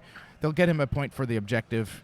And even then, he'd have to remove that plague bearer for that to even be a thing. I also want to say again, absolutely fantastic call, the conversation we've had over the past few days that you've had with me about CP conservation. Yes. Still going into this 5th battle round, you're seeing both Jim and Jeff have got some CPs, and like you say, that late game play that Jeff's got on the board, which Jim still has to think about, which is why he's screening so effectively, because he's just kept 3 CP till the end. Yes. Yeah. Same with Jim. Jim's got 2 CP there. I'm sure it's not that they haven't had chance to use it. They've just been very sensible with when and where they're going to use it. And so now if we pop over here, just real quick, you're seeing that combat's just finishing up over there. Jim did kill 2 of the characters that were sitting on this objective, so I believe that maxes out his headhunter score. There we go. All the heads. What are they going to do with them, these demons? Do you want cheese silicate heads? They're going to stick them on spikes. That's what they're going to stick them on. I'm quite sure. They're going to stick them on spikes. I'm almost certain, or use them to build some sort of some house. Skull throne or skull house, yes, skull bodega. I like a skull bodega would be quite fun. All the drinks served inside of skulls. Yes, I mean as one does. So it does look like we have Val returning to do a little bit of an update on the rest of the tables. Score's tight, but it's Jeff. 17. So currently it's 17 to Jim and 16 to Jeff, but Jim is absolutely in the lead, which I think is very interesting because we've had some more. So we've got some hot goss right here. Yeah, from the tabletop. It looks like another one of the tables has completed their game. Let's cut to Val and see what he has to say about that other top table as we have another undefeated player joining the ranks. Here he is. Let's go. Hello, I am joined. Jeez Louise. I'm joined by Eric Trock. And what's the Eric Scrivens Trock thing? Trock. So what's Scrivens? My legal name. Makes sense. I don't know. I just assumed you'd have the fake name on Facebook, just like everyone else in this conversation. Look, I'm sorry for outing you, Mr. Trock. Congratulations. Blew the lead. Looks like you won. Yeah. Against all the good Drukhari. For the kids at home, I think you've been on already once. Yes? What's that? Yeah, you were on this once. Yeah. What are you running once again? I'm running 11 Aquilon Custodians with fire pikes. You want me to go through the whole list? I think that's really all I've described in your And list. then other things that add up to 1,000 points so they can all deep strike. That's basically what it is. Vexilla Magnifica, Trajan, obviously very important. A bike captain with Hurricane Bolters. 2 units of 3 Guardians with Storm Shields and the swords, and then 1 unit of 4 Guardians, all with swords to have Storm Shields. So you pretty much fist pumped on this game after turn 2, and I said, let's not get too horny, buddy. I had a pretty ridiculous turn 2. I scored, I think, 12 points. He put his planes next to my bike captain. And sorry, what was Tori playing? He was playing, let's see, 2 units of 3 Talos, 1 unit of 2 Talos, Homunculus, 3 Ravagers, Archon, 3 of the Eldar planes, and then a unit of 9 grotesques. So all the Drakari good stuff. Do you feel like this is a challenging match for you, or something that you have a chance in? Both definitely challenging, but I definitely have a chance. He gave me a chance by vecting my stooping dive against his plane, which didn't leave him enough CP to vect my Vexilla teleport homer stratagem. I was able to get, and then something else happened, wait for this. I was able to get the charge off, kill the Talos, and then I rolled a 12 for my 9-inch to get to another Ravager. The rolling of a 12 allowed me to get around the Ravager, score his objective, which was the bonus. So I held more and got the bonus that turn because of that 12. Crushed it. Sorry, Toto. You're still the boss of my heart. You're sitting on 145 points currently, obviously second pairing, like first pairing right now. Depending on what happens here, with total points, you could either be top table versus Knights or second table versus who knows what right now. What would you like? I would love to play top table against Knights. I've only lost to Chaos my entire time playing Custodes. Knights are a very easy matchup for me depending on terrain. I mean, obviously I can get shot off the board if there's no terrain, but tournaments are usually pretty good to have terrain. Hot fire there. Pretty much guaranteed to win, guys. If he makes the top table, I'm not sure that he will. That's not exactly what I said. He said all Knights can suck as D. And you know who else he said could suck as D? Falcon and Rob. So we're going to kick it over to them. Could I just give a shout out? Quick. Do we have time for a shout out? Yeah.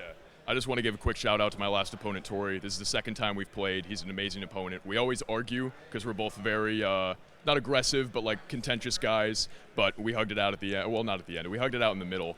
I'm sure we'll hug it out later, but he's a great opponent. Great guy to play. You probably want to hug that out again. Yeah. Okay, back to the booth. The deepest voice I've ever heard. Oh no, it's 100%. I don't even know what goes below baritone. What goes below the tone of his voice? It's just like the depths. No, I'm sure there are whales. Yeah, I don't know if you know, but I deployed the Custodes and then I just murdered the guys. Yeah. Yeah, I mean, if that guy took up smoking, we might not be able to ever hear him. Only the deep would be able to.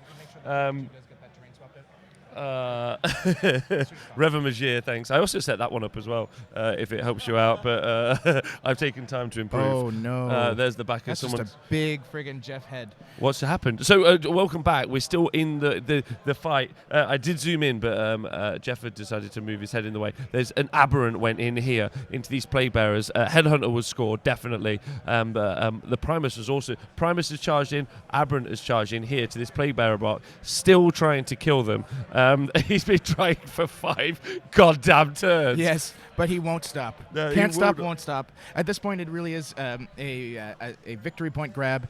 If he can manage to take out this unit, he scores the subjective point. He gets at least one more Reaper point. So it does put him in a better position. It's very hard to say if he can pull anything better than a loss out of this. Like we've said, it's very likely this is a low point win for Jim.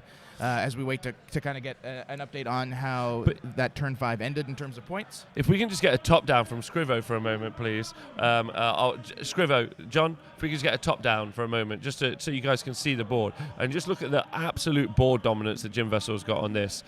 It's just outrageous. This is his whole area. And interestingly, he started turn 1 very much like this.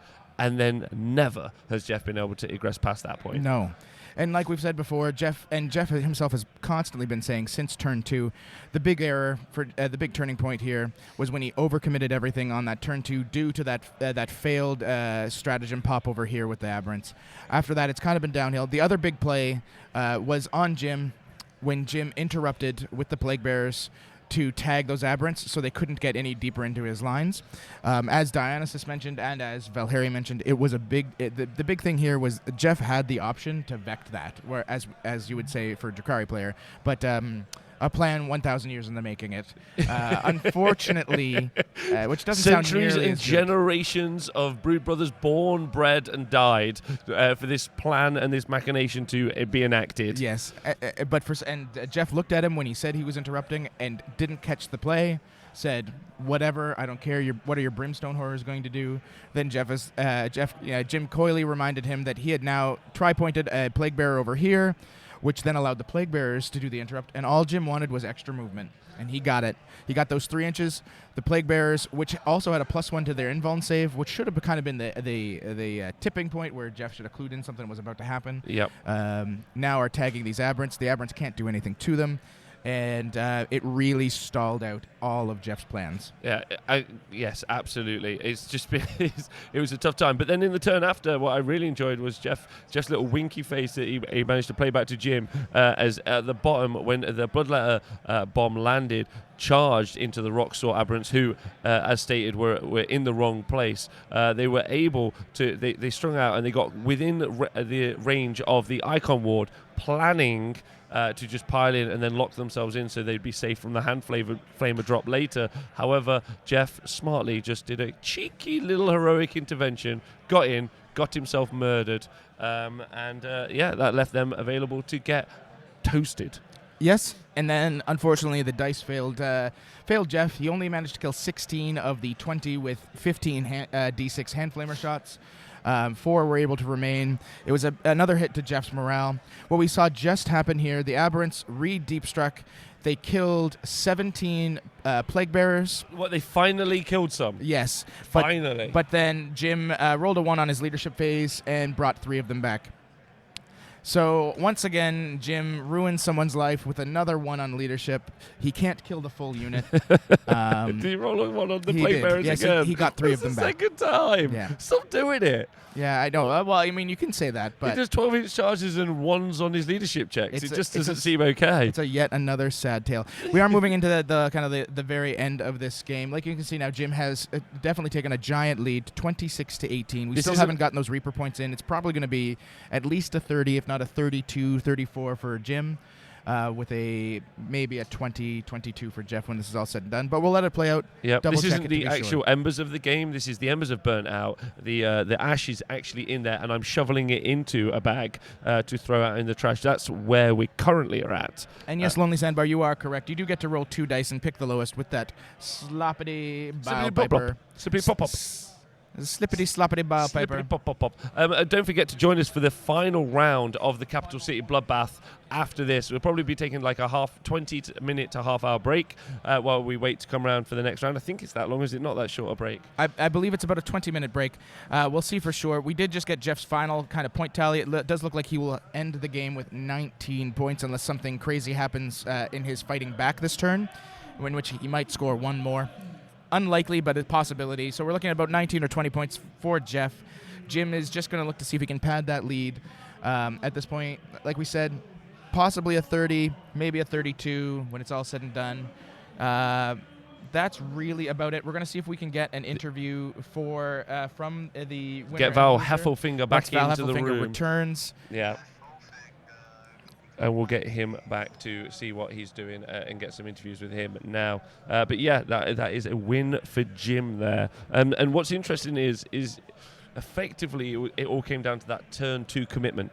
The turn 2 and a couple of very small misplays, really. Well, 1 big misplay, I would say, in that overcommitment, and then the small misplay of not 1,000 years in the making or vecting the interrupt from Jim, because that, I think, really hurt. I'm not sure if that would have made the biggest difference, but it did make a lot, right? Yes, because it really held up those for me personally, I think one of the big swings really was that because the overcommitment came from the one to play, the 2-inch extra D6 move after deep strike, which got re-rolled into a 1. I believe it put him on tilt, is what it did. Yeah, I absolutely agree with you, and you saw a huge change because it was like a 7 to 10 minute decision process that was going to be and then he had to react, and then like the rock grinder drop was just a reaction to that roll. Yes, it wasn't well. I don't think it was well thought out. Well, I shouldn't say that. He thought about it for a long time, but I think he just made the wrong decision because he was. Terrifyingly good game though. I know it's been long, and I got to say for everyone who stuck around, because there's a ton of you watching, which I massively appreciate. Like, thanks for sticking with us. You've seen some top people playing. We've had some great interviews from Val, some excellent coverage from the Falcon. So thank you for that. Well, thank you, Rob. They love the coverage from Val. We don't necessarily say as much about Val, so can we get some comments in the chat about how Val's doing? Yeah. Val really only does this for the validation. You have to understand. Yeah. We're just waiting for the points to get married up, and then you can cut to us if you like. So you're about to see two haggard men. This is absolutely what, this is what the this is what 5 rounds of, and everyone wants to go to 2.5 hours, don't they? No one wants an hour blast, do they? Do you know what? That's because of us. We've just we've chosen armies that we know are going to go the distance. That's the goal, at least. Why have we done this to ourselves? It's top tier play. This is what it is, right? But why don't we just pick 2 knights to smash against each other? Because roll a dice. Which Castellan, which gallant goes first? Which crusader goes first? Because that's boring as fuck. It is boring as fuck. You're right. That game was not boring. Sometimes it didn't seem like it was loads happening, but the minutia of the movement was huge. Yes. Early game. Both players so intent on making those proper moves. I think what you saw was the slightly better player in Jim just being that much more precise, that much. I mean, pulling him into a couple traps, just doing such an excellent job of that. Very well played. Valerie, if are we going to do Stat Center this week? We probably will, but it'll probably be a little bit late yet again. Val and I are both unavailable Monday and Tuesday due to travel, getting back from this awesome event. And they've been helping with this coverage, so again, thank you. And making sure that Rob and Scrivo actually have a good time. I believe Val is going to be taking them across the entirety of Canada, and by that I mean just Toronto. We're going to be visiting the 6. So we'll see if we can get one through. There's a crossed fingers hope, but we'll get back to you on that. We had a question from Nikos. Why don't we just put 9 broadsides with missile pods on next? Because that is the definition of boring 40k. Well, especially with a table like this where they can't see anything. It's my definition of boring 40k. I agree. There we go. That is our definition. I don't think anyone else thinks that would be interesting. They don't have 9 broadsides yet. Apparently. Yeah, no one has purchased 9 broadsides. A little sneaky tip: if you do that, it's super boring. Hey Rob, what is your favorite flavor of Four Loko? I honestly don't know what a Four Loko is, but in Canada yesterday, I did go to my very first Dairy Queen. Yes, nothing like Four Loko, by the way, people. I've been having heart palpitations all day since. I don't know what they put in a Dairy Queen. Well, I mean, you did have a Score Blizzard, which is essentially like 94 grams of sugar. Possibly nothing else. It's so much. My heart is still before pumping. that, we had a 6-course Chinese food meal, completely made of MSG. Yeah, it was just full of tea. But everyone here has been wonderful, by the way. I got to say, like, Capital City Bloodbath has been running a long time, and being part of, thank you so much, being part of the North American community. I know you guys are very in touch with a lot of the shows and a lot of the content that goes out from there, but being able to be here and just showcase what's happening in Canada and meet everyone and hear, like me and the Mennonite bros, we're like, you're super into tight it now. I mean, Yeah. I mentioned them once, and now you've gone and found all of them. Yeah, in Ottawa. and now I know about Maritimers a bit more. I know about the 6. So, like, you guys have been super welcoming. And I have to also say, I've traveled the world this year. I've been in Australia, America, now in Canada. I've been in Ireland and England doing coverage. And you guys are out there with the best of them, in my opinion, as a community. So that's pretty cool. Oh, well, thank you. Thank you so much. It looks like Jim and Jeff are just yelling at each other. No, they're having a great time.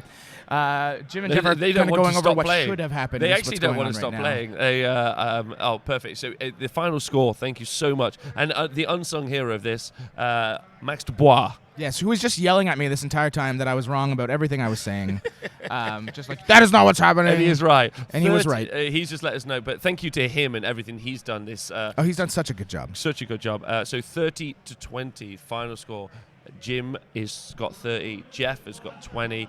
We're going to get some interviews with them fairly soon to find out. They have had a tough and tense and difficult almost 3-hour match of 40k, but they've still been smiling and having a good time. Oh yeah, the entire time they talked it out, like we just said at the end, as to what would have happened if certain mistakes hadn't been made. Very, very well fought, very sportsman. Jim is still very upset about this 5 bloodletters thing. He would like to know where all of his 5 bloodletters are. So please, people, if you snagged Jim's 5 bloodletters, I hope you understand that if I find you, I will deal with you. Interesting little fact: if you guys would like to join the Honest Wargamer Patreon, for the first 5 people that join. Oh, you wanker. $10 a pop. I'll have a blood letter from the best player of 40k in the ITC right now. Oh dear. Oh dear. Do you not know about my thing about stealing dice? I've heard everything about stealing dice. I didn't know you'd move to stealing models. I haven't. I wish I had, though. I think that's probably the future. And in no way do we encourage that, obviously. Did you guys enjoy the stream? I hope you guys did. There was a nice bit of feedback we got in the chat that while we had the interviews, we still want to see what's happening on the tabletop. And it's 100% true. Everyone that was saying that, you're definitely right, especially a game like this where movement is so important. So thanks for giving that feedback. We fixed it almost immediately because Scrivo is an absolute genius, as is Rob. Immediately creating a video within video with no issue. He just I don't need to talk on the mic. He's just like a Is that a Zord, sex thing? like a Fisting? Zord, I think. Oh no, like a Megazord. I see. Okay, does look like Val has managed to Val has finally made it so we don't have to do the work. Jeff has been running. That is why he is so lithe and gorgeous. Here he is. Look at the smile on this man's face. Yeah, the beat poet himself, Jeff, with the muscle beats, Gene Silla Colson, Val Heffelfinger. Penderada. Don't let anyone call you a po' boy, despite the hat you wear. You hustled out there. You played your balls off, sir. You didn't blink getting the Jim Vessel draw. Have you've played him before? Yeah, my luck this year. Every GT major that we both go to, we've played either round 2 or 3. So in this one, do you think you gave him the best go yet? Yeah, I think this one overall was my best game against Jim. I really gave it my all, and I tried to get as many points as I could out of it. I made a few little mistakes and let him get bloodletters in, which really changed the course of the game. I was trying to trap him in the corner and hold 3 of the 4 objectives. And it just didn't work out. He ended up switching it around to hammer and anvil over the corners, and it just brutal from there. He just started removing aberrants with a lot of smites, and at the end there I just fought for every point I could, and I pulled 20 points out of the game to his. Hell yeah! And I didn't clock out, so lots of good things, and you're still on 1. Yeah, lots to play for, buddy. That's it. Awesome, man. It's been a good day. It was a good game against Jim, probably my best game against Jim, and I hope I'm the best going forward. Well, look at that. This is showing, making the 6 proud. Drake could probably write a really good tune about this, and it would be a banger. So thank you very much, Jeff. Pandoreta. Thanks for having me. Of course. Good luck in your final round. Thank you. I'm not sure. Let's see if we can get big-time Jim Vessel. 2 seconds here.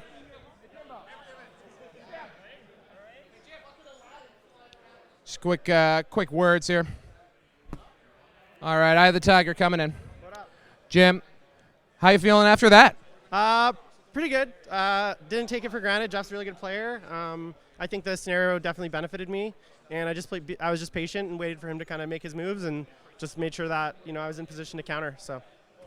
And I'd say after 3-4 rounds, was wondering if you'd be able to get to that top table just with the points you were. Yeah. Came out with that big score earlier today. Then you had another big score here. You held on to the top table. I haven't even looked at it. How far is 3rd place behind me? 3rd place is Eric Truck, good distance behind. Okay, so he's close. Well, he's 145. Okay. All right. So, you've got, it's when probably, well, yeah, I mean, he could lose. Yeah. Who knows? He drew Diogo. Mm-hmm.